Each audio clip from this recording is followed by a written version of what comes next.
Hi friends, நான் உங்க CR நண்பு. Welcome to today's video. எனக்கு ரொம்ப நாளா ஒரு ஆசை. அதாவது நான் ஃபவுண்டேஷன் இன்டர்லாம் படிக்கும் போது ஏதாச்சும் டவுட்னா யூடியூப்ல நிறைய ரெஃபர் பண்ணுவேன். அப்போ வந்து மோஸ்ட் ஆஃப் த கண்டென்ட், அதாவது 90% of the content, CA related content only ஹிந்தியில தான் இருக்கும். இப்போ கூட நிறைய பேர் படிச்சுட்டு இருக்கீங்கன்னா உங்களுக்கே தெரியும். ரேரா இங்கிலீஷ்ல இருக்கும். தமிழ்லாம் வந்து பார்த்தீங்கன்னா சுத்தமா இருக்கவே இருக்காது. ஸோ நான் ஏதாச்சும் டவுட்னா அந்த இங்கிலீஷ் வீடியோவை ரெஃபர் பண்ணி பார்ப்பேன். அந்த மாதிரி பார்த்து தான் வந்து பார்த்தீங்கன்னா என்னோட டவுட் நான் கிளியர் பண்ணிப்பேன். சப்போஸ் அங்கேயும் வந்து இல்லை அப்படின்னா அவ்வளோதான், நானே ஏதாச்சும் வந்து நான் ஒரு அசம்ஷன்ல வச்சு நான் படிச்சுட்டு போயிடுவேன். ஸோ அப்போ வந்து பார்த்தீங்கன்னா நான் ஒரு முடிவு எடுத்தேன். என்னன்னா, சப்போஸ் நம்ம வந்து சிஏ கிளியர் பண்றோம்னா நம்ம பசங்களுக்கு நம்ம தமிழ்ல எல்லாமே வந்து நம்ம போடணும் யூடியூப்ல. ஸோ யாராச்சும் இப்போ செல்ஃப் ஸ்டடி பண்றாங்க இல்லை டவுட் வராங்கன்னா தமிழ்ல வந்து அவங்க ரெஃபர் பண்ணா எந்த கண்டென்ட்டா இருந்தாலும் வரணும். ஸோ அந்த மாதிரி எனக்கு ஒரு ஆசை. ஸோ அந்த ஆசைக்கான ஒரு ஃபர்ஸ்ட் ஸ்டெப் தான், ஒரு ஃபர்ஸ்ட் இனிஷியேட்டிவ் தான் வந்து பார்த்தீங்கன்னா இப்போ நான் ஃபவுண்டேஷனுக்கு கிளாஸ் எடுக்கலான்னு முடிவு எடுத்திருக்கேன். அதுல ஃபர்ஸ்ட் சப்ஜெக்ட் நம்ம சரி லா எடுப்போம் அப்படின்னு சொல்லிட்டு இந்த வீடியோ லால ஃபர்ஸ்ட் இந்தியன் கான்ட்ராக்ட் ஆக்ட். ஓகேவா? ஸோ இந்த வீடியோ ஃபுல்லா நம்ம இந்தியன் கான்ட்ராக்ட் ஆக்ட் தான் பார்க்க போறோம். எதுக்காக லா அப்படின்னா, நம்ம ஃபவுண்டேஷன்ல 4 சப்ஜெக்ட் இருக்கு. அந்த 4த்துல 3 வந்து பார்த்தீங்கன்னா நமக்கு கொஞ்சம் ஒரு ஃபெமிலியாரிட்டி இருக்கும். இப்ப மேக்ஸ், அக்கௌண்ட்ஸ் அப்படி இல்லைன்னா எக்கனாமிக்ஸ்லாம். பட் லா வந்து பார்த்தீங்கன்னா ரொம்பவே புதுசு. இப்ப இன்டர் பசங்க இல்ல ஃபைனல்ல வந்து பாத்தீங்கன்னா லா இருக்கும். பட் அவங்களுக்கு ஒரு ஐடியா இருக்கும். பட் ஃபவுண்டேஷன்ல வந்து பாத்தீங்கன்னா ஐடியாவே இருக்காது லா எப்படி படிக்கணும் அப்படின்னு சொல்லிட்டு. ஸோ அவங்களுக்கு ஒரு புதுசா இருக்கும். அது மட்டும் இல்லாம எனக்கும் ரொம்பவே பிடிச்ச சப்ஜெக்ட் லா. ரொம்ப இன்ட்ரெஸ்டிங்கா ரொம்ப ஃபன்னா இருக்கும். ஸோ எதனால நம்ம லால இருந்து ஸ்டார்ட் பண்ணக்கூடாதுன்னு சொல்லிட்டு தான் இந்த வீடியோ. இந்த லா சிலபஸ்ல நிறைய ஆக்ட் இருக்கு. ஸோ அதுல 1 by 1 பார்ப்போம். இந்த வீடியோல நம்ம இந்தியன் கான்ட்ராக்ட் ஆக்ட பார்ப்போம். ஸோ நான் இந்த வீடியோவை எப்படி டிசைன் பண்றேன்னா, ஒரு 200 கான்செப்ட்ஸ். ஓகேவா? அதாவது என்னோட வீடியோலாம் நீங்க ரெகுலரா பாக்குறீங்கன்னா தெரியும். நான் எப்பயுமே என்ன சஜஸ்ட் பண்ணுவேன்னா, நீங்க ஒரு சப்ஜெக்ட் படிக்கிறீங்கன்னா அந்த சப்ஜெக்ட்டை நீங்க குவான்டிஃபை பண்ணணும். அதுல எத்தனை சாப்டர்ஸ் இருக்கு, ஒவ்வொரு சாப்டர்லயும் எத்தனை கான்செப்ட்ஸ் இருக்கு அப்படின்னு சொல்லிட்டு. ஸோ அதுதான் என்னோட வே ஆஃப் ஸ்டடி. இந்த வீடியோல நான் வந்து ஒரு 200 கான்செப்ட்ஸா நான் பிரிச்சிருக்கேன். Indian contract act 200 concepts. இந்த 200 கான்செப்ட்ஸ் தவிர வேற எதுவுமே இருக்காது. கேட்கிற கொஸ்டின் எல்லாமே இந்த 200 கான்செப்ட்ஸ்ல தான் இருக்கும். நம்ம ஒவ்வொரு கான்செப்ட்ஸும் வந்து பார்த்தீங்கன்னா எக்ஸ்பிளைன் பண்ணிட்டு அதுக்கு ஒரு சின்ன எக்ஸாம்பிள் அதுல வச்சு கேஸ்லாம் இருக்குதுன்னா அந்த கேஸ்லாவா பார்க்க போறோம். ஸோ நம்ம சப்ஜெக்ட்டுக்கு போறதுக்கு முன்னாடி உங்களுக்கு சில டவுட் இருக்கும். ஓகேவா? அந்த டவுட் நான் வந்து 1 by 1 நான் கிளாரிஃபை பண்றேன். ஃபர்ஸ்ட் நீங்க கேட்கலாம், இந்த வீடியோவை மட்டும் பார்த்துட்டு நம்ம போய் எக்ஸாம் எழுதலாமா அப்படின்னு சொல்லிட்டு. அது வந்து பார்த்தீங்கன்னா கண்டிப்பா இல்ல. என்னை பொறுத்தவரை கிளாஸ் பார்க்கறது ஒரு 10% ஆஃப் த ப்ரிப்பரேஷன் தான். மீதி 90% நீங்களா புக் எடுத்து வச்சு படிக்கணும். ஸோ அதனால இந்த வீடியோவை மட்டும் பார்த்துட்டு நீங்க எக்ஸாம் எழுதலாம்னு நினைச்சீங்கன்னா அது கண்டிப்பா இல்ல. இதை நீங்க பார்த்துட்டு புக்ல மினிமம் நீங்க வந்து 3 times வந்து பாத்தீங்கன்னா ரிவைஸ் பண்ணணும். அதாவது என் கிளாஸை பார்த்துட்டு மினிமம் நீங்க 3 times ரிவைஸ் பண்ணாதான் வந்து பாத்தீங்கன்னா ஒரு கிளாரிட்டி இருக்கும். அதுக்கப்புறம் தான் போய் எக்ஸாம்ல உட்காரணும். நீங்க இது மட்டும் பார்த்துட்டு போலாம்னா ஃபுல் கிளாரிட்டி உங்களுக்கு இருக்காது. செகண்ட், இது ரொம்ப ஸ்பீடா இருக்குமா இல்ல ஸ்லோவா இருக்குமா இன்டெப்தா இருக்குமா அப்படின்னு கேட்டீங்கன்னா இது ஒரு மாடரேட்டா இருக்கும். எனக்கு வந்து இப்போ ஒரே கான்செப்ட் ஒரு 5-6 எக்ஸாம்பிள் சொல்லி திருப்பி சொல்லி கண்டென்ட்டை வந்து பாத்தீங்கன்னா பெருசாக்க வேணாம்னு நினைக்கிறேன். ஸோ அதனால கிறிஸ்ப் அண்ட் கிளியரா ஒரு கான்செப்டை நான் ஒரு டைம் தான் எக்ஸ்பிளைன் பண்ண போறேன். பிளஸ் அதுக்கு ஒரு எக்ஸாம்பிள், பிளஸ் அதுல ஏதாச்சும் கேஸ்லானா அந்த கேஸ்லாவை பார்க்க போறோம். அவ்வளவுதான். உங்களுக்கு புரியலன்னா நீங்க மறுபடியும் வந்து பாத்தீங்கன்னா இப்ப யூடியூப்ல தான் நீங்க பாக்குறீங்க, இது ரெக்கார்டட் செஷன் தான். நீங்க திருப்பி பார்த்துக்கோங்க. நான் ஒவ்வொரு கான்செப்டையும் 2-3 டைம் சொல்லி லென்த்தை வந்து நான் பெருசாக்க வேணாம் அப்படின்னு நினைக்கிறேன். நம்மளோட டியூரேஷனை பெருசாக்க வேணாம்னு நினைக்கிறேன். ஸோ அதனால இது வந்து கொஞ்சம் மாடரேட்டா தான் இருக்கும். ரொம்ப ஸ்பீடாவும் இருக்காது, ரொம்ப ஸ்லோவாகவும் இருக்காது, மாடரேட்டா இருக்கும். சப்போஸ் உங்களுக்கு புரியலன்னா நீங்க திரும்ப வந்து இதை பார்த்துக்கலாம். லாஸ்ட் ஒன் வந்து பாத்தீங்கன்னா, இப்ப நீங்க இந்த கிளாஸ் பார்க்கும்போது ஒரு கையில புக் எடுத்து வச்சுக்கிட்டீங்கன்னா அது ரொம்பவே வந்து உங்களுக்கு யூஸ்ஃபுல்லா இருக்கும். ஏன்னா நான் இந்த வீடியோ எதுலையுமே வந்து நான் புக்கை வந்து ரன் பண்ண போறதில்லை. என்னோட பேக்ரவுண்ட்ல புக்கெல்லாம் ரன் பண்ண போறதில்லை. இப்ப சில பேர் வந்து பாத்தீங்கன்னா புக்கை அப்படியே ரன் பண்ணிட்டு அதை படிச்சு காட்டுவாங்க. பட் எனக்கு அந்த மாதிரி கிளாஸ் எடுக்கிறதுல ரொம்ப இன்ட்ரெஸ்ட் இல்லை. எனக்கு ஒவ்வொரு கான்செப்டுக்கும் அப்படியே நம்ம எக்ஸ்பிளைன் பண்ணணும். நம்ம பசங்க வந்து பாத்தீங்கன்னா அந்த கான்செப்டை புரிஞ்சுக்கிட்டு நீங்க தான் போய் புக்ல கண்ணால பார்க்கணும். நான் உங்களுக்கு எதுவுமே காட்ட மாட்டேன். நீங்க பார்த்துட்டு நீங்க படிக்கணும். உங்களுக்கு புரியலன்னா 2வது டைம் 3வது டைம் படிக்கலாம். ஃபர்ஸ்ட் டைம் படிக்கும்போது யாருக்குமே கிளாரிட்டி இருக்காது. நீங்க 2வது டைம் 3வது டைம் அந்த மாதிரி நீங்க அடிக்கடி படிக்கும்போது உங்களுக்கு ஒரு கிளாரிட்டி இருக்கும். நீங்க என்னோட கான்செப்டை பார்த்துட்டு படிக்கும்போது. ஸோ அவ்வளவுதான். வாங்க நம்ம வீடியோக்குள்ளார போகலாம். நம்ம மெயின் கான்செப்ட்ஸ்க்கு போறதுக்கு முன்னாடி சின்ன ஒரு இன்ட்ரடக்ஷன் பார்க்கலாம். அதாவது எதனால லா தேவை, எதுக்கு இந்தியன் கான்ட்ராக்ட் ஆக்ட் தேவை அப்படின்னு சொல்லிட்டு. நம்ம ஏன்ஷியன்ட் டைம்ல ஒரு சின்ன எக்ஸாம்பிள். நம்ம ஏன்ஷியன்ட் டைம்ல வந்து பாத்தீங்கன்னா நம்மளோட லைஃபே சிம்பிள். இப்ப நம்ம எங்கேயாச்சும் ஒரு போயிட்டு வரணும்னா நம்ம ரொம்ப சிம்பிளா போயிட்டு வந்துடலாம். ஏதாச்சும் குதிரையில ஏறி போயிட்டு வந்துடலாம். பெருசா எந்த கூட்டமும் இருக்காது. அப்படி இல்லைன்னா இன்னும் நம்ம ஏன்ஷியன்ட் டைமுக்கு போறோம், கல் தோன்றி மண் தோன்றும் அந்த மாதிரி காலத்துல எல்லாம் போனோம்னா சும்மா நம்ம மரத்தே தாவி போயிடலாம். பட் அதுவே இந்த டைம்ல வந்து பாத்தீங்கன்னா நம்மளோட லைஃப் இஸ் வெரி காம்ப்ளெக்ஸ். எல்லாருக்கிட்டையும் வந்து பாத்தீங்கன்னா காரு, பைக் அப்படின்னு இருக்கு. ரோட்ல நிறைய கூட்டம் இருக்கும். அந்த மாதிரி சமயத்துல இப்போ டிராபிக் ரூல்ஸ் அப்படின்னு இல்லைன்னா எவ்வளவு தூரம் ஒரு கொலாப்ஸ் ஆகும், எவ்வளவு தூரம் ஆக்சிடென்ட் நடக்கும், எவ்வளவு தூரம் உயிரிழப்பு இருக்கும். So modern life is so complex. அதை நம்ம வந்து பாத்தீங்கன்னா ஸ்மூத்தா கொண்டுட்டு போகணும். இப்ப வந்து பீப்புளுக்கு ஏதாச்சும் கான்ஃபிளிக்ட் வருதுன்னா அந்த கான்ஃபிளிக்டை ரிசால்வ் பண்ணணும். இப்ப யாராச்சும் தப்பு பண்றாங்கன்னா அந்த தப்புக்கு என்ன ரெமடி அப்படின்னு சொல்லிட்டு நம்மளோட லைஃப்ல ரூல்ஸ் அண்ட் ரெகுலேஷன் இல்லைன்னா ரொம்பவே கொலாப்ஸ் ஆயிடும். ஸோ நம்மளோட லைஃப் ரொம்ப சிம்பிளிஃபை ஆக்கிறதுக்காக தான் வந்து லா மேக்கர் ரூல்ஸ் அண்ட் ரெகுலேஷன் போடுறாங்க. அதுதான் லா. இப்ப இதுவே இந்தியன் கான்ட்ராக்ட் ஆக்ட் எதுக்கு? இப்ப டே டு டே வந்து பாத்தீங்கன்னா நமக்கு தெரிஞ்சோ தெரியாமலோ நிறைய கான்ட்ராக்ட்ஸ் வந்து நம்ம வந்து என்டர் பண்ணுவோம். ஃபார் எக்ஸாம்பிள் கடையில போய் ஒரு பால் பாக்கெட் வாங்குறோம்னா கூட அது ஒரு கான்ட்ராக்ட் தான். ஓகேவா? அந்த மாதிரி டைம்ல இப்போ ஒரு ஆக்ட் இல்லைன்னு வச்சுக்கோங்களேன். ஃபார் எக்ஸாம்பிள் என் ஃப்ரெண்ட் வந்து என்கிட்ட கேட்கறாரு, என்கிட்ட ஒரு லேப்டாப் இருக்குப்பா, அந்த லேப்டாப்பே நான் வந்து 6 மாசம் யூஸ் பண்ணிருக்கேன், இது நான் வெளியே வந்து கொடுத்தனா ஒரு 40,000 கொடுக்கணும், ஏன்னா புது ரேட்டு, பட் நீ என் ஃப்ரெண்டுன்றதுனால நான் உனக்கு வந்து 20,000 கொடுக்குறேன் சோ அப்படின்னு சொல்லிட்டு என்கிட்ட என் ஃப்ரெண்டு வராரு. நானும் அதை அக்செப்ட் பண்ணிட்டு லேப்டாப்பை வாங்கிட்டேன்னு வச்சுக்கோங்களேன். அதுக்கப்புறம் காசு கொடுக்கலன்னா என் ஃப்ரெண்ட் என்ன பண்ணுவாரு? கோர்ட்டுக்கு போவாரு. கரெக்டா? இவன் என்னோட லேப்டாப்பை வாங்கிட்டான், பட் என்கிட்ட காசு தரல அப்படின்னு சொல்லிட்டு இவன் கோர்ட்டுக்கு போறதுக்கு யார் வந்து ரைட்ஸ் கொடுக்கறதுனா Indian contract act. So Indian contract ஆக்ட்ல என்ன சொல்றாங்கன்னா, இப்போ ஒரு கான்ட்ராக்ட் இருக்குது, அந்த கான்ட்ராக்ட் நம்ம எக்ஸிக்யூட் பண்ணனா நமக்கு பவர் இருக்கு போய் கோர்ட்டுக்கு போயிட்டு நம்மளோட ரைட்ஸை எக்ஸிக்யூட் பண்றதுக்கு.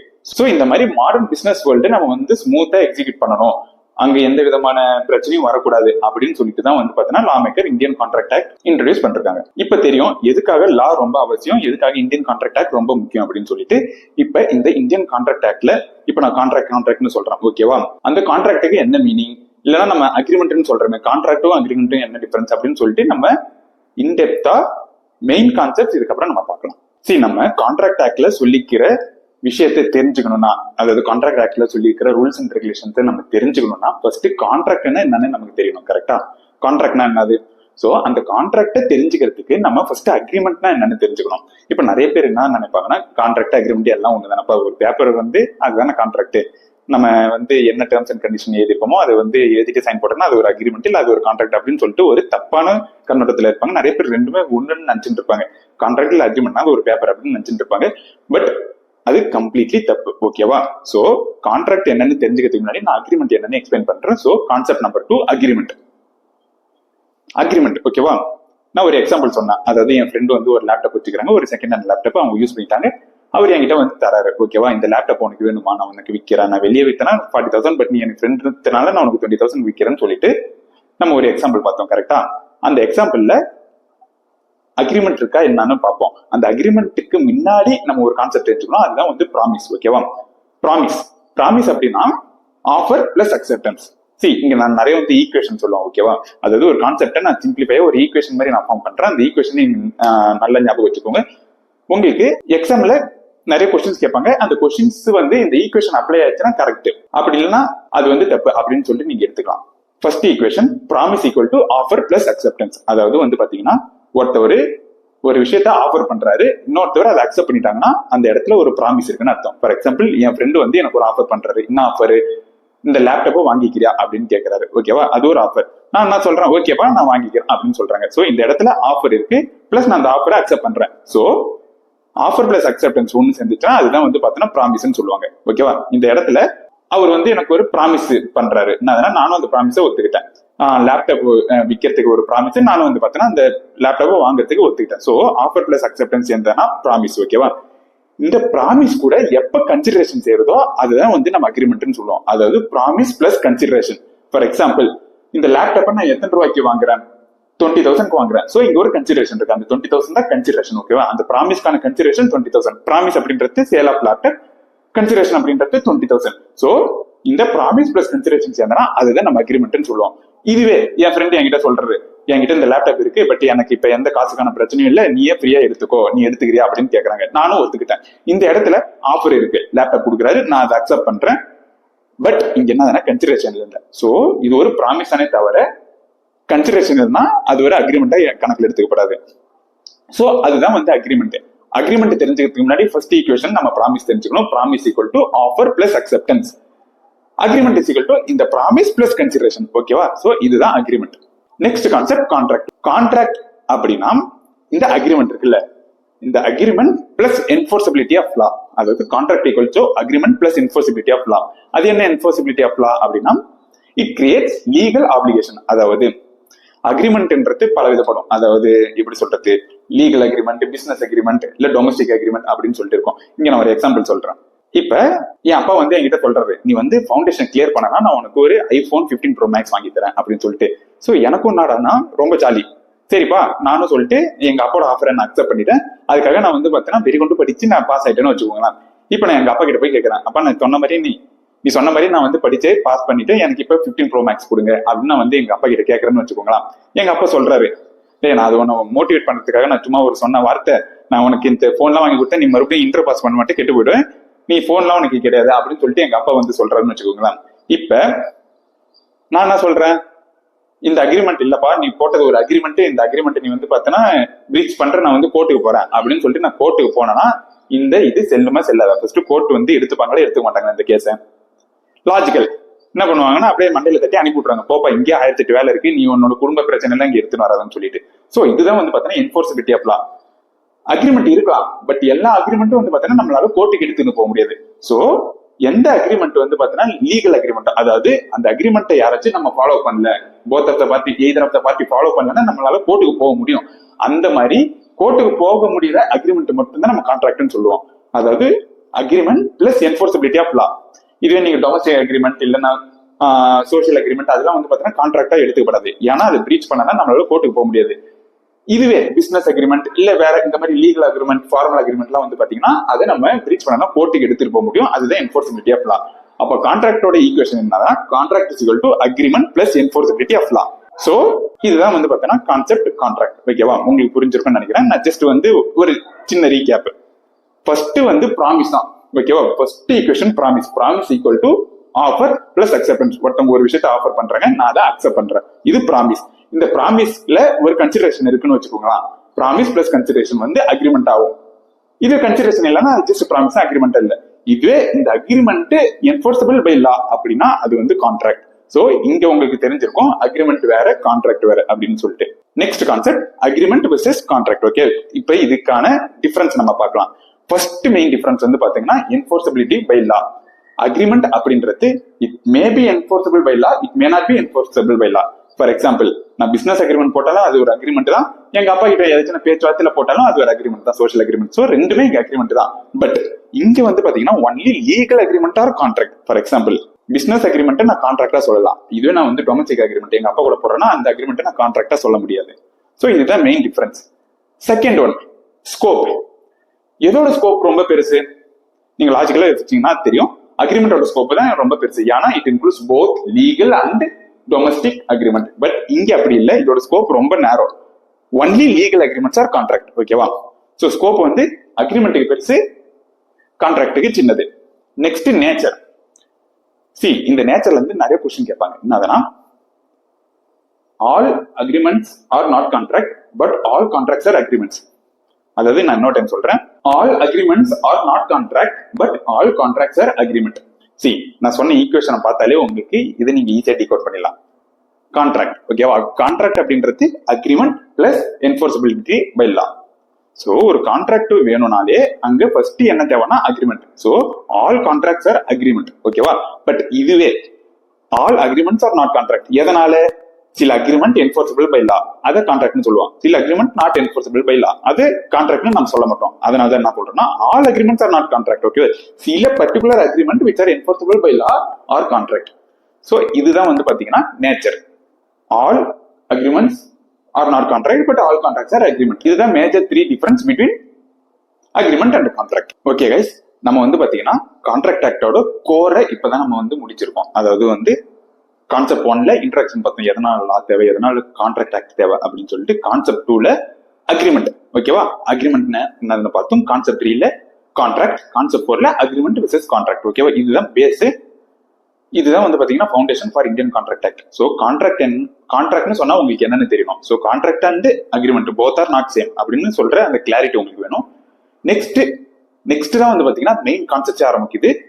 கான்ட்ராக்ட் ரிலேட்டடா நிறைய ரூல்ஸ் அண்ட் ரெகுலேஷன் பார்க்க போறோம். ஓகேவா, நம்ம பார்க்க போற அடுத்த 5 கான்செப்ட் வந்து பாத்தீங்கன்னா ஜெனரல் ரெக்யர்மெண்ட்ஸ் ஆஃப் கான்ட்ராக்ட் அப்படின்னு சொல்லுவாங்க. General requirements of valid contract. அதாவது நம்ம பார்க்க போற அடுத்த 5 விஷயம் இருந்தாதான் ஒரு கான்ட்ராக்ட் வேலிட். அப்படி இல்ல, இந்த 5 விஷயத்துல ஏதாச்சும் ஒரு விஷயம் இல்லாட்டினாலும் அந்த கான்ட்ராக்ட் இன்வேலிட், அது வந்து கோர்ட்ல செல்லாது. ஓகேவா, சோ வாங்க நம்ம 1 by 1 பார்ப்போம். கான்செப்ட் நம்பர் 5, அதாவது ஜெனரல் அக்ரிமெண்ட்ல ஃபர்ஸ்ட் கான்செப்ட், 2 பார்ட்டிஸ். அதாவது ஒரு கான்ட்ராக்ட் வேலிடா இருக்கணும்னா there must be 2 parties. Okay, for example நான் வந்து பார்த்தேன்னா எனக்கே நான் பேசிக்கிறேன், ஓகேடா அவருன்னு, நான் உனக்கு வந்து பார்த்தா ஒரு லேப்டாப் விற்கிறேன், அந்த லேப்டாப்புக்கு நீ உனக்கு காசு கொடுத்துக்கோ 20,000 அப்படின்னு சொல்லிட்டு. ஸோ இங்கே நானே எனக்கு ஒரு அக்ரிமெண்ட் போடுறேன்னு வச்சுக்கோங்களேன், ஒரு கான்ட்ராக்ட் போடுறேன்னா இது வந்து வேலிட் கான்ட்ராக்டா இல்ல, இது வந்து பார்த்தா இன்வேலிட். ஏன்னா இது வந்து பார்த்தீங்கன்னா வெரி அப்சர்ட், ரொம்ப முட்டாள்தனமா இருக்கு. கரெக்டா ஒரு கான்ட்ராக்ட்னாலே நமக்கு லாஜிக்கலா காமன் சென்ஸ்லேயே தெரியும் 2% இருக்கணும் அப்படின்னு சொல்லிட்டு. ஸோ இதுக்கு நான் இன்னொரு எக்ஸாம்பிள் சொல்றேன். ஒரு பார்ட்னர்ஷிப் ஃபார்ம் இருக்கு, ஓகே, ஒரு பார்ட்னர்ஷிப் ஃபார்ம் இருக்கு. அதாவது 2 பேர் சேர்ந்து ஒரு பார்ட்னர்ஷிப் ஃபார்ம் கிரியேட் பண்றாங்க. இந்த பார்ட்னர்ஷிப் ஃபார்ம்ல பிசினஸ் பண்றாங்க. ஏதோ ஒரு காரணத்தினால லாஸ் வருதுன்னு பாத்தீங்கன்னா டிசல்யூஷன் பண்ணிடுறாங்க, மூடிடுறாங்கன்னு வச்சுக்கோங்களேன். பிசினஸ் மூடிட்டு அவங்க வந்து அவங்களோட ப்ராப்பர்ட்டி, அதாவது வந்து பாத்தீங்கன்னா பிசினஸ்ல அசெட் இருக்குன்னா அந்த அசெட் அவங்க எடுத்துக்கிறாங்க. சோ அவங்க அந்த அசெட்டை எடுக்கிறது அந்த ஊர்ல இருக்கிற டாக்ஸ் ஆஃபீஸர் பாக்குறாரு, சேல்ஸ் டாக்ஸ் ஆஃபீஸர் பாக்குறாரு. அவர் என்ன நினைச்சிட்டாருன்னா, ஓகே இங்க வந்து ஒரு சேல் டிரான்சாக்சன் நடந்திருக்கு, இவங்க வந்து பாத்தீங்கன்னா ஏதோ வந்து சேல் பண்றாங்க, அந்த பிசினஸ் முடிஞ்சிட்டு அந்த பிசினஸ் வந்து பாத்தீங்கன்னா அவங்களோட ஓனருக்கு சேல் பண்றாங்க அப்படின்னு சொல்லிட்டு இவர் என்ன சொல்றாரு, நீ வந்து எவ்வளவு தூரம் வாங்கியிருக்கோ அதுக்கு நீ டாக்ஸ் கட்டு அப்படின்னு சொல்றாரு. இல்ல என்னால கட்ட முடியாது அப்படின்னு இவங்க சொல்லிக்கிறதுனால டாக்ஸ் ஆபீசர் கோர்ட்டுக்கு போயிட்டாரு. இங்க பாருங்க, இந்த மாதிரி இங்க பிசினஸ் மூடிட்டாங்க, இந்த பிசினஸ் வந்து மூடதுனால இருக்கிற அசட் எல்லாம் பிசினஸ் வந்து அவங்களோட ஓனருக்கு வித்துருச்சு, எனக்கு இங்க வந்து பாத்தீங்கன்னா இந்த பசங்க டாக்ஸ் கட்டல, நீங்க ஒரு தீர்ப்பு சொல்லுங்கன்னு சொல்லிட்டு கோர்ட்ல போய் நிக்கிறாரு. யாரு? இந்த டாக்ஸ் ஆபீசர். கோர்ட் வந்து இங்க யாருக்கு சாதகமா தீர்ப்பு கொடுக்கணும்னு நினைக்கிறீங்க? கோர்ட் என்ன தீர்ப்பு கொடுத்துச்சுன்னா, கோர்ட் சொல்லுது ஒரு கான்ட்ராக்ட் வேலிடா இருக்கணும்னா there must be 2%. பட் இந்த இடத்துல வெறும் ஒரே ஒரு பர்சன் தான் இருக்காங்க, அதாவது பார்ட்னர்ஸ் மட்டும் தான் இருக்காங்க. அதை விற்கிறதுக்கான அவங்களுக்கு வித்தது வந்து பாத்தீங்கன்னா 3வது மனுஷங்க இல்ல, ஓகேவா? அந்த பார்ட்னரோட அசெட்டா அவங்களே எடுத்துன்னு போயிருக்காங்க. ஒரு பார்ட்னர்ஷிப் ஃபார்ம்ல both partnership firm and partners are same. Partnership ஃபார்மோட அசெட்டுக்கு வந்து பாத்தீங்கன்னா பார்ட்னர்ஸ் ஜஸ்ட் கோ ஓனர்ஸ், ஓகேவா? Joint owners, co owners. அது வந்து பாத்தீங்கன்னா வேற ஒருத்தவங்களோட ப்ராப்பர்ட்டி இல்ல, அவங்களோட ப்ராப்பர்ட்டி தான் அவங்க எடுத்துட்டு போயிருக்காங்க. இங்க வேற ஒருத்தவங்களோட ப்ராப்பர்ட்டி வேற ஒருத்தவங்க இவங்களுக்கு விற்கல.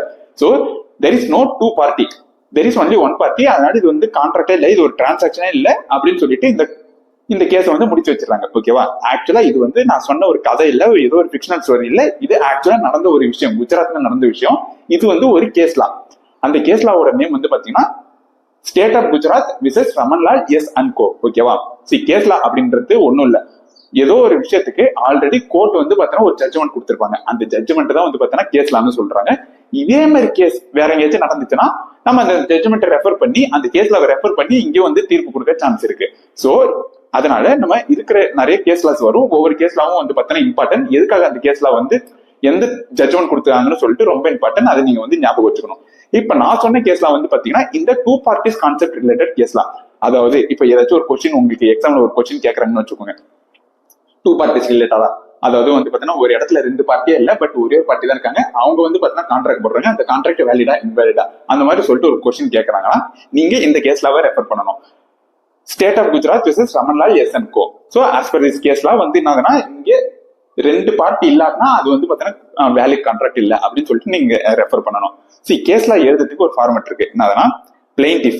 பிளெயின்டிஃப்னா யார் கேஸ் போடுறாங்க, இந்த இடத்துல யார் கேஸ் போட்டா ஸ்டேட் ஆஃப் குஜராத், சோ அவங்களோட நேம் ஃபர்ஸ்ட் வரணும். விசஸ் டிஃபெண்டன்ட், அதாவது யார் மேல கேஸ் போட்டாங்க, இங்க வந்து ரமன்லால் எஸ் அண்ட் கோ அப்படின்னு சொல்லிட்டு ஒரு பார்ட்னர்ஷிப் ஃபார்ம் மேல கேஸ் போட்டாங்க. சோ இந்த பிளெயின்டிஃப் விசஸ் டிஃபெண்டன்ட் இந்த ஃபார்மட்ல தான் நீங்க எழுதணும். சப்போஸ் நீங்க அப்படியே மாத்தி போட்டீங்கன்னா அது ரொம்பவே தப்பாயிடும், அப்படியே அடிச்சுட்டு மார்க் கொடுக்காம போயிடுவாங்க. சோ இதுதான் வந்து பாத்தீங்கன்னா கான்செப்ட், 2 பார்ட்டிஸ் கான்செப்ட். அதுக்கான கேஸ்ல வந்து பாத்தீங்கன்னா state of Gujarat versus Ramanlal S and co. Concept 6, intention to create legal relationship. So இந்த intention to create legal relationship இல்லைன்னா அந்த கான்ட்ராக்ட் ஒரு இன்வேலிட். இதான் நம்ம வந்து பாத்தீங்கன்னா டொமஸ்டிக் அக்ரிமெண்ட்ல பார்த்தோம். இப்ப நான் வந்து எங்க அப்பாவோட அக்ரிமெண்ட் போடுறேன்னு வச்சுக்கோங்களேன். சோ எனக்கு எந்த விதமான இன்டென்ஷனும் இல்ல போய் எங்க அப்பா மேல கேஸ் போடணும், அவர் வந்து ஏதாச்சும் தப்பு பண்ணா எங்க அப்பா மேல கேஸ் பண்ணணும்னு சொல்லிட்டு எனக்கு எந்த விதமான இன்டென்ஷனும் இல்ல. இதுவே நான் வந்து பாத்தீங்கன்னா என் ஃப்ரெண்டோட ஒரு பிசினஸ் அக்ரிமெண்ட் போடுறேன்னா அந்த பிசினஸ் வந்து கரெக்டா நடக்கணும். இவன் வந்து அவன் என் ஃப்ரெண்டா இருந்தாலும் அவன் தப்பு பண்ணானா நான் வந்து கேஸுக்கு போடுவான், சரி கோர்ட்டுக்கு போயிட்டு நான் கேஸ் போடுவேன், கரெக்டா? சோ இந்த மாதிரி intention to create legal relationship இல்லைன்னா அது வந்து ஒரு வேலிட் கான்ட்ராக்ட் இல்ல. இதுக்கும் ஒரு கேஸ்ல இருக்கு, ரொம்ப இம்பார்ட்டன்டான கேஸ்ல, பால்ஃபர் வர்சஸ் பால்ஃபர் அப்படின்னு சொல்லிட்டு. அதாவது வந்து பாத்தீங்கன்னா மிஸ்டர் பால்ஃபருக்கும் மிஸ்ஸஸ் பால்ஃபருக்கும் நடந்த ஒரு கேஸ். ஹஸ்பண்டுக்கு வந்து பாத்தீங்கன்னா ஃபாரின்ல ஒரு வேலை கிடைக்குது, ஃபாரினுக்கு அவர் போறாரு, ஒய்ஃபையும் கூட்டினே போயிடுறாரு, ஓகேவா? அங்க போயிட்டு கொஞ்ச நாள் வேலை பண்றாரு. பட் அதுக்கப்புறம் என்னன்னா அவருக்கு இந்தியாவுக்கு மறுபடியும் டிரான்ஸ்ஃபர் கிடைக்குது. ஸோ அவர் இந்தியாவுக்கு வராரு, ஒய்ஃப் அங்கேயே விட்டுட்டு வராரு. ஏன்னா வந்து பார்த்தோன்னா ஒய்ஃப் கூட்டின்னு வர தேவை கொஞ்சம் கஷ்டமா இருக்குன்னு சொல்லிட்டு ஒய்ஃபை விட்டுட்டு வராரு. சொல்றாரு என்னதுன்னா, நான் இந்தியாவில இருக்கிறேன், உனக்கு ஏதாச்சும் செலவுனா நான் வந்து மாசம் மாசம் ஒரு 5,000 அனுப்புறேன் அப்படின்னு சொல்லிட்டு எக்ஸாம்பிள், மாசம் மாசம் நான் அவனுக்கு காசு அனுப்புறேன்னு சொல்லிட்டு சும்மா சொல்றாரு. ஓகே அப்படின்னு சொல்லிட்டு அவங்க ஒய்ஃபும் வந்து ஒத்துக்கிறாங்க. ஒரு 3-4 மாசம் வந்து பார்த்தோன்னா காசு அனுப்புறாரு. 5வது மாசத்தை வந்து நிறுத்திடுறாருன்னு வச்சுக்கோங்க. ஒய்ஃபுக்கு வந்து பார்த்தீங்கன்னா ரொம்ப கடுப்பு, ஏன்னா இருக்கிற சேவிங்ஸும் போயிடுச்சு. அதுக்கப்புறம் வந்து பார்த்தீங்கன்னா காசும் வரல. போயிட்டு கேஸ் போட்டுடுறாங்க ஒய்ஃப் கோர்ட்ல. இந்த மாதிரி என்கிட்ட இவர் ஒரு அக்ரிமெண்ட் போட்டாரு காசு கொடுக்குறேன்னு சொல்லிட்டு, இவர் இந்தியாவுக்கு போயிட்டு ஒரு 4 மாசம் கொடுத்தாரு, 5வது மாசத்துல இருந்து ஸ்டாப் பண்ணிட்டாரு, நீங்க தான் எனக்கு வந்து பார்த்தீங்கன்னா இது காசு வாங்கி தரணும் அப்படின்னு சொல்லிட்டு. இந்த இடத்துல கோர்ட்டு ஒய்ஃபுக்கு சப்போர்ட்டா தீர்ப்பு கொடுத்துருப்பாங்களா இல்ல ஹஸ்பண்டுக்கு சப்போர்ட்டா தீர்ப்பு கொடுத்துருப்பாங்களான்னு நினைக்கிறீங்க? இந்த இடத்துல என்ன நடந்ததுன்னா, கோர்ட்டு நீங்க பண்ணது வந்து ஒரு சோஷியல் அக்ரிமெண்ட், டொமஸ்டிக் அக்ரிமெண்ட், இங்க வந்து எந்த விதமான intention to create legal relationship இல்ல. சோ அதனால வந்து பாத்தீங்கன்னா இது ஒரு கான்ட்ராக்டே இல்ல, நீங்க இந்த கான்ட்ராக்ட் இல்லைன்னா கோர்ட்டுக்கே வரக்கூடாது அப்படின்னு சொல்லிட்டு, இதெல்லாம் நீங்க உங்களோட குடும்ப பிரச்சனை நீங்களே பாத்துக்கணும்னு சொல்லிட்டு கோர்ட்டு அனுப்பிச்சிட்டாங்க.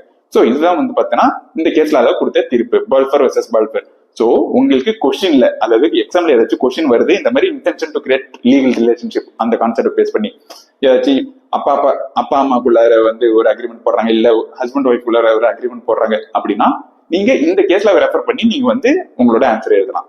இது வந்து பாத்தீங்கன்னா concept number 6. 7th concept, certainty of meaning. So certainty of மீனிங்ல என்ன சொல்றாங்கன்னா, ஒரு அக்ரிமெண்ட்ல இருக்கிற டேர்ம்ஸ் அண்ட் கண்டிஷன் கிளியரா இருக்கணும். ஓகேவா? நீங்க கிளியரா எழுதிருக்கணும். சப்போஸ் கிளியரா எழுதறனாலும் நம்மளால புரிஞ்சுக்க முடியும். ஓகே, இதுக்கு நான் ஒரு எக்ஸாம்பிள் சொல்றேன். நான் வந்து பாத்தீங்கன்னா ஒரு சாக்லேட் கடை வச்சுக்கிறேன். அந்த சாக்லேட் கடையில நான் டிஃப்ரெண்ட் வெரைட்டி ஆஃப் சாக்லேட் விற்கிறேன். Dairy Milk, Milky Bar, KitKat அப்படின்னு சொல்லிட்டு டிஃப்ரெண்ட் வெரைட்டி ஆஃப் சாக்லேட் விற்கிறேன். நான் ஒரு டைம் என்ன பண்றேன்னா, என் ஃப்ரெண்டுக்கு கூட ஒரு கான்ட்ராக்ட் போடுறேன். நான் உனக்கு ஒரு 2 மூட்டை நான் சாக்லேட் தரேன், நீ எனக்கு வந்து பாத்தீங்கன்னா 20,000 கொடு அப்படின்னு சொல்லிட்டு. பட் அந்த 2 மூட்டை சாக்லேட்ன்றது என்ன சாக்லேட்? என்கிட்ட நிறைய சாக்லேட் இருக்கு. ஓகேவா? பட் இங்க வந்து இந்த அக்ரிமெண்ட் கிளியரா இல்ல, நான் மில்கி பார சொல்றேனா இல்ல டைரி மில்க சொல்றான்னு சொல்லிட்டு. இந்த மாதிரி மீனிங் வந்து கிளியரா இல்லைன்னா அந்த கான்ட்ராக்ட் வந்து பாத்தீங்கன்னா இன்வேலிட் கான்ட்ராக்ட், நம்ம வந்து கோர்ட்டுக்கு எடுத்துன்னு போக முடியாது ஏதாச்சும் தப்பு நடந்துச்சுன்னா. இதுவே நான் வந்து பாத்தீங்கன்னா சாக்லேட் கடை வச்சுல ஒரு எண்ணெய் கடை வச்சிருக்கேன்னு வச்சுக்கோங்களேன். நான் வந்து வெறும் நல்லெண்ணெய் மட்டும் தான் விற்பேன். சோ அந்த இடத்துல நான் என்ன சொல்றேன்னா, என் ஃப்ரெண்டு கிட்ட 2 பேரல் ஆயில் நான் உனக்கு விற்கிறேன் அப்படின்னு. சோ அந்த 2 பேரல் ஆயில் வந்து பாத்தீங்கன்னா கிளியர். இவன் தான் நான் வந்து நல்லெண்ணெய்னு தெளிவா சொல்லனாலும் என் கடையில வந்து நல்லெண்ணெய் மட்டும் தான் கிடைக்கும், அது என் ஃப்ரெண்டுக்கும் தெரியும். ஓகேவா? சோ இந்த இடத்துல வந்து பாத்தீங்கன்னா அக்ரிமெண்ட்ல கிளியரா இல்லைனாலும் அதோட மீனிங் வந்து என்னால இன்டர்பிரேட் பண்ண முடியும் based on the circumstances. Okay, so இந்த இடத்துல வந்து பாத்தீங்கன்னா இந்த கான்ட்ராக்ட் வேலிட் கான்ட்ராக்ட், நான் இதை கோர்ட்டுக்கு எடுத்துன்னு போக முடியும் இன்கேஸ் யாராச்சும் தப்பு பண்ணாங்கன்னா. சோ இதுதான் வந்து பாத்தீங்கன்னா next concept, certainty of meaning.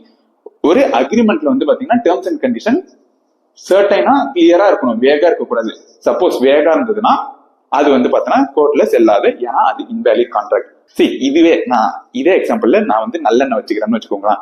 But யாரோ ஒரு ஸ்ட்ரேஞ்சருக்கு தெரியாது நான் நல்லெண்ணெய் கடை வச்சுக்கிறேன்னு. அவர் வந்து பாத்தீங்கன்னா எல்லா எண்ணெயும் இருக்கும்னு நினைச்சுட்டு இருக்காரு. சோ அவர் வந்து ஏதோ எண்ணெயை கேட்கறாரு, அவரோட மைண்ட்ல தேங்காய் எண்ணெய் நினைச்சுன்னு எண்ணெயை கேட்கறாரு, நான் என் மைண்ட்ல நல்லெண்ணெய் நினைச்சுன்னு கொடுக்குறேன்னு வச்சுக்கோங்களேன். இந்த இடத்துல வந்து பார்த்தனா இது இன்வாலிட் கான்ட்ராக்ட். ஈவன் தோ நான் வந்து வெறும் நல்லெண்ணெய் மட்டும் வித்தாலும் அது அந்த பார்ட்டிக்கு தெரியாது. கரெக்டா? சோ இங்க 2 கண்டிஷன் சாட்டிஸ்ஃபை ஆகணும் டு பி கிளியர். அதாவது நான் விற்கிறது வந்து பார்த்தா நல்லெண்ணெய் மட்டும்தான் அப்படின்னு சொல்லிட்டு எனக்கும் தெரியணும், அவருக்கும் தெரியணும். சோ அந்த விதமான சிச்சுவேஷன்ல மட்டும்தான் வந்து பார்த்தனா அது வேலிட் கான்ட்ராக்ட். ஈவன் தோ நான் நல்லெண்ணெய் சொல்லறனாலும் அது வேலிட் கான்ட்ராக்ட். இதுவே எனக்கு வந்து பார்த்தனா நான் நல்லெண்ணெய் விற்கிறேன்னு தெரியும், இது ஸ்ட்ரேஞ்சருக்கு வந்து பார்த்தனா அது தெரியாது, அவர் வந்து தேங்காய் எண்ணெய் நினைச்சுக்கிட்டு ஒரு ஆயில்னு கேட்கறான்னு வச்சுக்கோங்களேன், அது இன்வாலிட் கான்ட்ராக்ட். ஏன்னா வந்து பார்த்தனா இங்கே சர்டனிட்டி ஆஃப் மீனிங் கிடையாது. சோ இதுதான் அடுத்த concept. 8th concept, possibility of performance.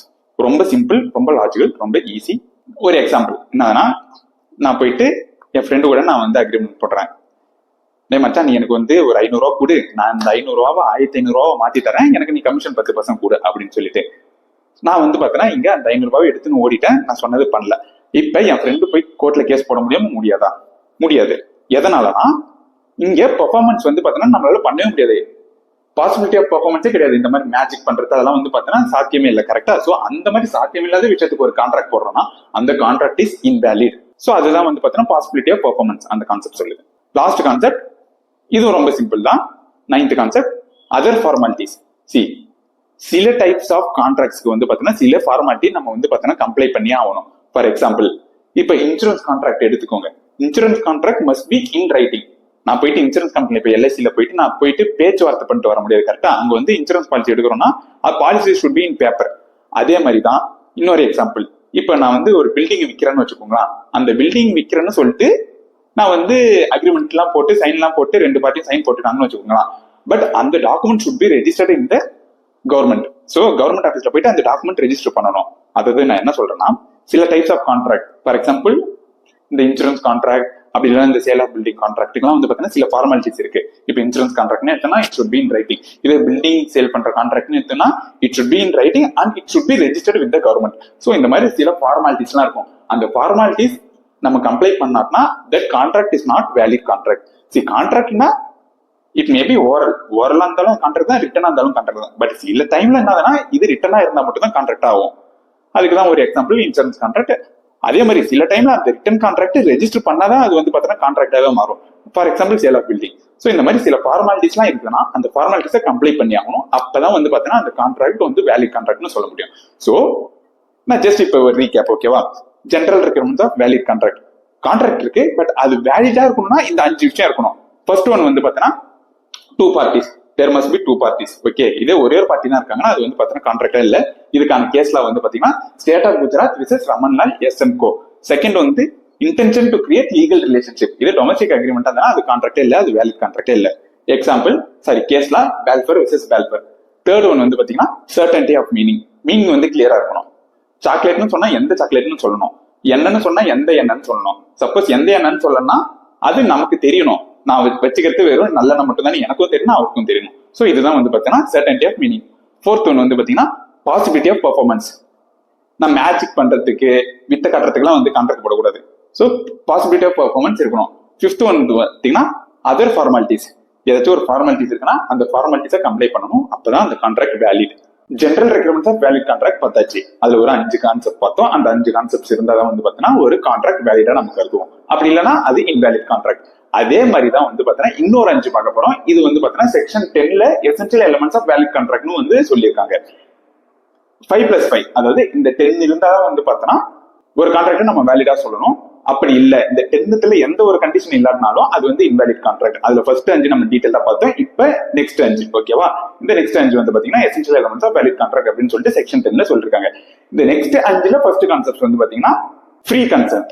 அதாவது ஃப்ரீ கன்சென்ட் இருந்தாதான் வந்து பாத்தீங்கன்னா அது ஒரு வேலிட் கான்ட்ராக்ட். கன்சென்ட்னா என்னது?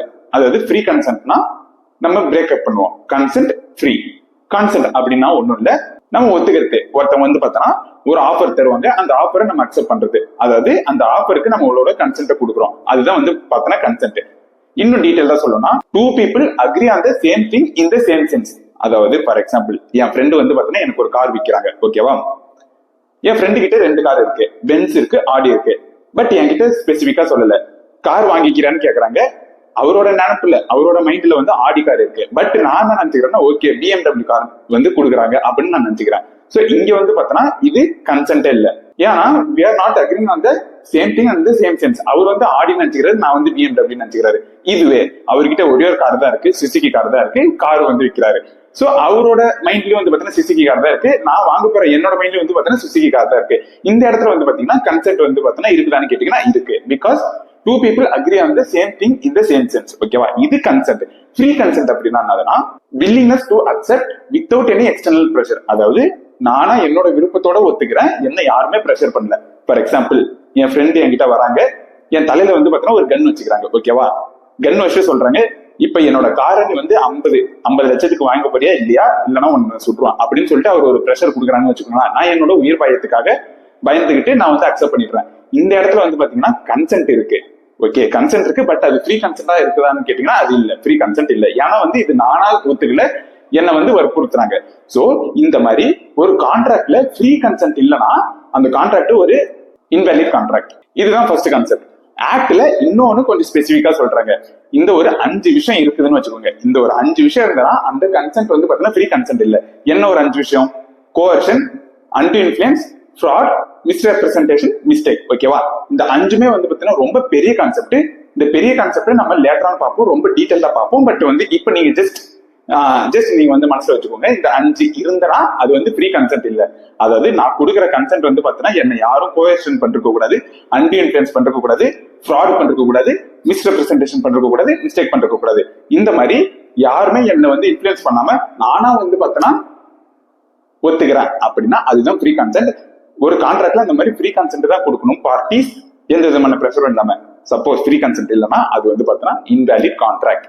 எசென்சியல் எலிமெண்ட்ஸ்ல ரெண்டாவது கான்செப்ட், ஃபர்ஸ்ட் கான்செப்ட் வந்து ஃப்ரீ கன்சென்ட், ரெண்டாவது கான்செப்ட் கெப்பாசிட்டி டு பார்ட்டி. அதாவது கெப்பாசிட்டி, எல்லாராலையும் கான்ட்ராக்ட் போட முடியுமான்னு கேட்டா கான்ட்ராக்ட் போட முடியாது. அதுக்குன்னு சில கெப்பாசிட்டி இருக்கு. என்ன கெப்பாசிட்டி? ஒரு 3 கெப்பாசிட்டி. இந்த ஆக்ட்ல 3 கெப்பாசிட்டி சொல்றாங்க. ஒன்னு வந்து பாத்தீங்கன்னா மேஜர், ஓகேவா? அதாவது மேஜர்னால மட்டும் தான் வந்து பாத்தீங்கன்னா கான்ட்ராக்ட் போட முடியும், மைனரால போட முடியாது. ஃபார் எக்ஸாம்பிள் ஒரு பையன் இருக்கிறான், சின்ன பையன் இருக்கிறான், அவன் வந்து பாத்தீங்கன்னா ஒரு 10 வயசுன்னு வச்சுக்கோங்க. நான் அந்த பையன் கிட்ட போயிட்டு, அவங்க கிட்ட ஒரு போன் இருக்குன்னு வச்சுக்கோங்க, அந்த பையன் கிட்ட போயிட்டு இந்த மாதிரி நான் வந்து அவனை இன்ஃபுளுன்ஸ் பண்ணி உன் போனை வந்து எனக்கு ஒரு 500 ரூபாய்க்கு விற்கிறியா அப்படின்னு கேட்டு அவனை பிரெயின் வாஷ் பண்ணி நான் பண்றேன்னு வச்சுக்கோங்களா. இந்த கான்ட்ராக்ட் வந்து வேலிடான்னு கேட்டீங்கன்னா வேலிட் இல்ல, இது invalid. Because party to contract is a minor. மைனர்னால வந்து பாத்தீங்கன்னா கான்ட்ராக்டே போட முடியாது. சோ கான்ட்ராக்டே போட முடியாது, அவருக்கு அந்த கெப்பாசிட்டியே இல்லைன்னா அந்த கான்ட்ராக்ட் வந்து பாத்தீங்கன்னா இன்வேலிட். ஓகே, ஃபர்ஸ்ட் ஒன் வந்து பாத்தீங்கன்னா பார்ட்டி மேஜரா இருக்கணும். Second one, party to contract must be a person of sound mind, அதாவது சவுண்ட் மைண்ட். அப்படின்னா அவங்களால தெளிவா டேர்ம்ஸ் அண்ட் கண்டிஷனை புரிஞ்சுக்க முடியணும். பிளஸ் வந்து பாத்தீங்கன்னா டிசிஷன் எடுக்கிற கெப்பாசிட்டி அவங்களுக்கு இருக்கணும். ஃபார் எக்ஸாம்பிள், நான் போயிட்டு கீழ்பாக்கத்துல ஒரு பைத்தியம் இருக்கிறாங்க அப்படின்னு வச்சுக்கோங்க, நான் அவங்க கிட்ட போயிட்டு கான்ட்ராக்ட் போட முடியுமான்னு கேட்டா போட முடியாது. ஏன்னா அவங்களுக்கு என்ன நடக்குதுன்னே தெரியாது, அவங்க நம்ம ஈஸியா பிரெயின் வாஷ் பண்றோம், கரெக்டா? சோ அவங்களுக்கு சவுண்ட் மைண்ட் இல்ல. அந்த மாதிரி பார்ட்டி கிட்ட போயிட்டு நான் கான்ட்ராக்ட் போட்டேன்னா அந்த கான்ட்ராக்ட் செல்லுபடி ஆகாது. நான் இன்னொரு எக்ஸாம்பிள் சொல்றேன். எனக்கு தெரியும், என் ஃப்ரெண்ட் எப்பவுமே வந்து பாத்தீங்கன்னா 10 மணிக்கு மேல வந்து பாத்தீங்கன்னா தண்ணி அடிச்சுட்டு போதையில இருப்பாங்கன்னு வச்சுக்கோங்களேன். அந்த மாதிரி போதையில இருக்கும்போது அவரால் தெளிவா ஒரு கான்ட்ராக்ட்ல இருக்கிற டேர்ம்ஸ் அண்டர்ஸ்டாண்ட் பண்ண முடியாது, ஒரு நல்ல டிசிஷன் எடுக்க முடியாது, கரெக்டா? நான் அந்த மாதிரி அவர் போதையில இருக்கிற டைம்ல போயிட்டு நான் கான்ட்ராக்ட் போடணும்னு வச்சுக்கோங்களேன், அந்த கான்ட்ராக்ட் வந்து இன்வாலிட். பிகாஸ் அவருக்கு வந்து பாத்தீங்கன்னா கெப்பாசிட்டியே இல்ல, capacity to enter into contract இல்ல. Because he is not a person of sound mind at the time. இதே மாதிரி இன்னொருத்தவர், என்னோட ஃப்ரெண்டுக்கு கொஞ்சம் வந்து ஜுரம் இருக்கு, அவர் அப்பப்போ போய் அனஸ்தேஷியா போட்டுப்பாங்கன்னு வச்சுக்கோங்க. அனஸ்தேஷியா போடும்போது அதே மாதிரி நம்ம ஒரு போதையில இருக்கிற மாதிரி இருக்கும், ஒரு நல்ல தெளிவான முடிவு எடுக்க முடியாது. அந்த மாதிரி டைம்ல போயிட்டு நான் அவர்கிட்ட கான்ட்ராக்ட் போட்டேன்னா அதுவும் வந்து பாத்தீங்கன்னா இன்வாலிட் தான். சோ செகண்ட், ஃபர்ஸ்ட் வந்து பாத்தீங்கன்னா நம்ம மேஜரா இருக்கணும். செகண்ட் வந்து பாத்தீங்கன்னா நமக்கு ஒரு சவுண்ட் மைண்ட் இருக்கணும். தேர்ட் வந்து we must not be disqualified by law, அதாவது லா வந்து சொல்லிட்டாங்க இந்த மாதிரி கேட்டகரியில இருக்கிறவங்களால கான்ட்ராக்ட் போட முடியாதுன்னு. எந்த மாதிரி கேட்டகரி? இன்சால்வெண்ட். இன்சால்வெண்ட்னா ஒண்ணும் இல்ல, என்னோட கடன் என்னோட சொத்து மேல அதிகமாயிடுச்சுன்னா கோர்ட்டு என்ன இன்சால்வெண்ட்னு அறிவிச்சிருவாங்க, ஓகேவா? இவரால வந்து பாத்தீங்கன்னா கடனை கட்ட முடியாதுன்னு சொல்லிட்டு இன்சால்வெண்ட்னு அறிவிச்சிருவாங்க. நம்ம அந்த மாதிரி இன்சால்வெண்ட்னு கோர்ட்டு நம்மள அறிவிச்சுன்னா நம்மளால கான்ட்ராக்ட் போட முடியாது. இது வந்து ஒரு disqualification. Convicted of an offence, அதாவது வந்து பாத்தீங்கன்னா நம்ம மேல ஒரு கிரிமினல் கேஸ் போட்டுட்டாங்க. சோ அந்த மாதிரி போட்டுட்டு ஜட்ஜ்மெண்ட் நமக்கு அகேன்ஸ்டா வந்துருச்சுன்னா நம்மளால வந்து கான்ட்ராக்ட் போட முடியாது. ஃபார் எக்ஸாம்பிள், என் மேல திருட்டு வழக்கு இருக்கு, அந்த வழக்கும் ப்ரூவ் பண்ணிட்டாங்கன்னா சோ என்னால கான்ட்ராக்ட் போட முடியாது. Third disqualification, alien enemy. Alien எனிமினா அதாவது வேற்று கிரகவாசி இல்ல, ஏலியன் அப்படின்னா ஃபாரினர், ஓகேவா? எனிமி அப்படின்னா நம்மளோட கண்ட்ரி யார் மேல வார் வந்து தொடுத்திருக்காங்களோ அந்த கண்ட்ரி தான் நமக்கு எனிமி. ஃபார் எக்ஸாம்பிள், இப்ப பாகிஸ்தான் மேல வார் போட்டிருக்காங்கன்னு வச்சுக்கோங்களா, வார் வந்து டிக்ளேர் பண்ணிருக்காங்கன்னா பாகிஸ்தானி, அதாவது இந்தியால இருக்கிற பாகிஸ்தானி கூட என்னால கான்ட்ராக்டே பண்ண முடியாது, because he is an alien enemy. So இந்த வந்து 3 டிஸ்குவாலிபிகேஷன் இருந்தா அவங்களால கான்ட்ராக்டே பண்ண முடியாது. ஒன்னு இன்சால்வெண்ட், செகண்ட் வந்து பாத்தீங்கன்னா person of unsound mind, third வந்து பாத்தீங்கன்னா ஏலியன் எனிமி. சோ இந்த மாதிரி கேட்டகரி ஆஃப் பீப்புளால கான்ட்ராக்ட் போடுற கெப்பாசிட்டி இல்ல. சோ அவங்க கூட நம்ம போய் கான்ட்ராக்ட் போட்டோம்னா அந்த கான்ட்ராக்ட் இன்வாலிட். யார் யாரெல்லாம், ஜஸ்ட் ஒரு ரீகேப் மாதிரி, கான்ட்ராக்ட் போடுற கெப்பாசிட்டி யாருக்குன்னா இருக்குன்னா major, person of sound mind, he must not be disqualified by law. அதாவது டிஸ்குவாலிபிகேஷன் யார் யாருக்குன்னா இருக்குன்னா insolvent, convicted of an offense, alien enemy. Third essential element lawful consideration. Consideration அப்படின்னா ஒண்ணும் இல்ல, சம்திங் இன் ரிட்டர்ன்.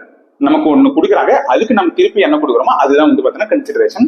லாட்டின் ஃப்ரேஸ்ல இதுக்கு குவிட் ப்ரோகோ அப்படின்னு சொல்லுவாங்க, ஓகேவா? சோ இந்த கன்சிடரேஷன் மஸ்ட் பி லாஃபுல், அதாவது நம்ம கொடுக்குற விஷயம் வந்து பாத்தீங்கன்னா லாஃபுல்லா இருக்கணும், ஏதாச்சும் இல்லீகல் ஐட்டம் அந்த மாதிரி இருக்க கூடாது. ஃபார் எக்ஸாம்பிள், நான் என் ஃப்ரெண்ட் வந்து பாத்தீங்கன்னா எனக்கு கார் விற்கிறாங்க, நான் என்ன சொல்றேன்னா என்கிட்ட வந்து பாத்தீங்கன்னா காசு இல்ல, பட் ஒரு 2 kg கொக்கைன் இருக்கு, கொக்கைன் வாங்கிக்கோ அப்படின்னு வந்து நான் சொல்றேன்னு வச்சுக்கோங்களேன். இங்கே என்னோட கன்சிடரேஷன் வந்து அன்லாஃபுல், ஓகேவா? இது வந்து ப்ரோஹிபிட்டட் பை லா. சோ இந்த மாதிரி வித அன்லாஃபுல் கன்சிடரேஷன் இருந்ததுன்னா அந்த கான்ட்ராக்ட் வந்து இன்வாலிட். இதுதான் வந்து பாத்தீங்கன்னா third essential element. Fourth essential element similar தான், அன்லாஃபுல் ஆப்ஜெக்ட். தேர்ட் வந்து அன்லாஃபுல் கன்சிடரேஷன், ஃபோர்த் வந்து அன்லாஃபுல் ஆப்ஜெக்ட். அதாவது என்னோட நோக்கம் வந்து பாத்தீங்கன்னா prohibited by law. For example, நான் வந்து பாத்தீங்கன்னா லிக்கர் செல் பண்றேன். லிக்கர் வந்து ஆக்சுவலா செல் பண்ணா, பட் என்னன்னா லைசன்ஸோட தான். இதுவே என்கிட்ட லைசன்ஸ் இல்லாம நான் லிக்கரை செல் பண்றேன்னா அங்க வந்து அன்லாஃபுல் ஆப்ஜெக்ட் இருக்கு. என்னோட நோக்கமே வந்து பாத்தீங்கன்னா அங்க தப்பு, as per the act. So அந்த கான்ட்ராக்ட் அங்க இன்வாலிட் ஆகுது. அதே மாதிரிதான் நான் ஒருத்தர்கிட்ட வந்து ஸ்மக்லிங் பண்றேன், நான் போய் துபாயில இருந்து ஒரு 1 kg நான் கோல்டு எடுத்துன்னு வரேன், எனக்கு வந்து இவ்வளவு தூரம் தாங்க அப்படின்னு நான் ஒரு ஸ்மக்லிங்க்கு கான்ட்ராக்ட் போடுறேன்னா அதுவும் வந்து பாத்தீங்கன்னா இன்வாலிட், பிகாஸ் அங்க இருக்கிற ஆப்ஜெக்ட் அன்லாஃபுல். இது வந்து பாத்தீங்கன்னா fourth essential element of valid contract. Last one, not expressly declared as void. அதாவது வந்து பாத்தீங்கன்னா வாய்ட் அப்படின்ற டேர்ம் வந்து உங்களுக்கு புதுசா இருக்கும். வேலிட் கான்ட்ராக்ட், வாய்டு கான்ட்ராக்ட் அப்படின்னு புதுசா இருக்கும். நான் வந்து பின்னாடி எக்ஸ்பிளைன் பண்றேன், பட் நீங்க நினைச்சுக்கோங்க வாய்ட் அப்படின்னா செல்லாத கான்ட்ராக்ட் அப்படின்னு நினைச்சுக்கோங்க. அதை நான் இன்டெப்தா வந்து நெக்ஸ்ட் வர கான்செப்ட்ல நான் எக்ஸ்பிளைன் பண்றேன். சோ 50 எசென்ஷியல் எலிமெண்ட்னா it should not be declared as void, it should not be expressly declared as void. அதாவது லா வந்து சில கான்ட்ராக்ட்லாம் வாய்டுன்னு சொல்லிட்டாங்க, அந்த விதமான கான்ட்ராக்ட்லாம் வாய்டுனா வாய்டு தான், நம்ம அந்த கான்ட்ராக்ட் போட்டோம்னா வேலிட் ஆகாது. எந்த விதமான கான்ட்ராக்ட்னா if it is immoral, if it is opposed to public policy, if it causes injurious to any person, if it is forbidden by law.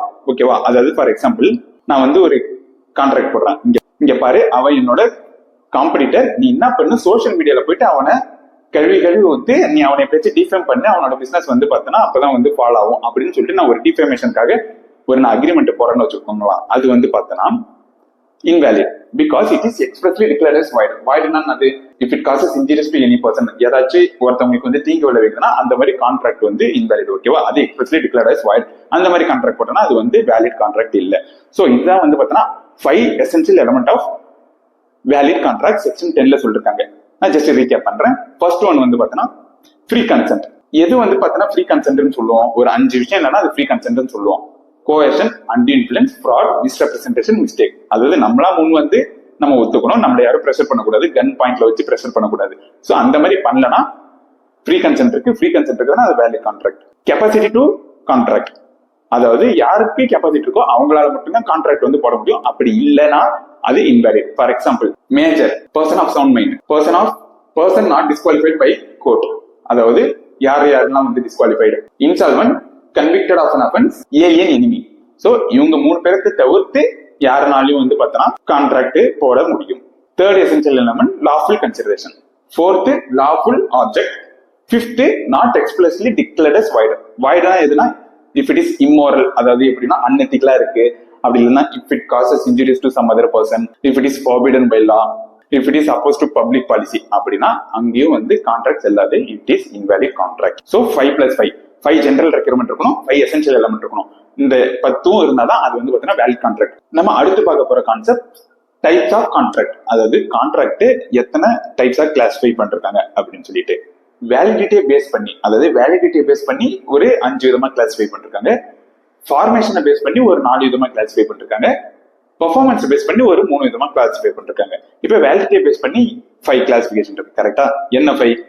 Valid, void, voidable, illegal, unenforceable contract. So இது வந்து பாத்தீங்கன்னா validity base பண்ணி பண்ண classification. இதுவே formation base பண்ணி நம்ம வந்து ஒரு 4 விதமா கிளாசிஃபை பண்ணலாம். Express, implied, quasi, e contract. Last one performance base பண்ணி ஒரு 3 விதம், அதாவது எக்ஸிக்யூட்டர், எக்ஸிக்யூட்டர்ல வந்து பாத்தீங்கன்னா யூனிலேட்டரல், பைலேட்டரல் அப்படின்னு சொல்லிட்டு. சோ நம்ம இப்போ ஒன் பை ஒன்னா இந்த டெப்தா பார்ப்போம். First one valid contract. ஒரு எக்ஸாம்பிள் நான் சொல்றேன். இந்த எக்ஸாம்பிள்ல நீங்க கேட்டாலே போதும், நம்ம இது வரைக்கும் படிச்ச எல்லா கான்செப்ட்ஸும் ரிவைஸ் பண்ணிடலாம். அதாவது என் ஃப்ரெண்டு என்கிட்ட வந்து சொல்றாரு, கார் வாங்கிக்கிறேன், என்கிட்ட வந்து பாத்தீங்கன்னா சுசுகி கார் இருக்கு, வாங்கிக்கிறேன்னு கேட்கறாரு. ஓகே நானும் வாங்கிக்கிறேன், ஒரு 3 லட்சத்துக்கு வாங்கிக்கிறேன், பிகாஸ் இது செகண்ட் ஹேண்ட் அப்படின்னு நான் வந்து சொல்றேன்னு வச்சுக்கோங்களேன். இது வேலிட் கான்ட்ராக்டா அப்படின்னு நம்ம பார்ப்போம். ஃபர்ஸ்ட் இங்க ஒரு ஆஃபர் இருக்கு, அந்த ஆஃபரை வந்து பாத்தீங்கன்னா நான் அக்செப்ட் பண்றேன். சோ ஒரு ஆஃபரை அக்செப்ட் பண்ணனா என்னவா ஆகுது, அது ஒரு ப்ராமிஸ். ஓகேவா?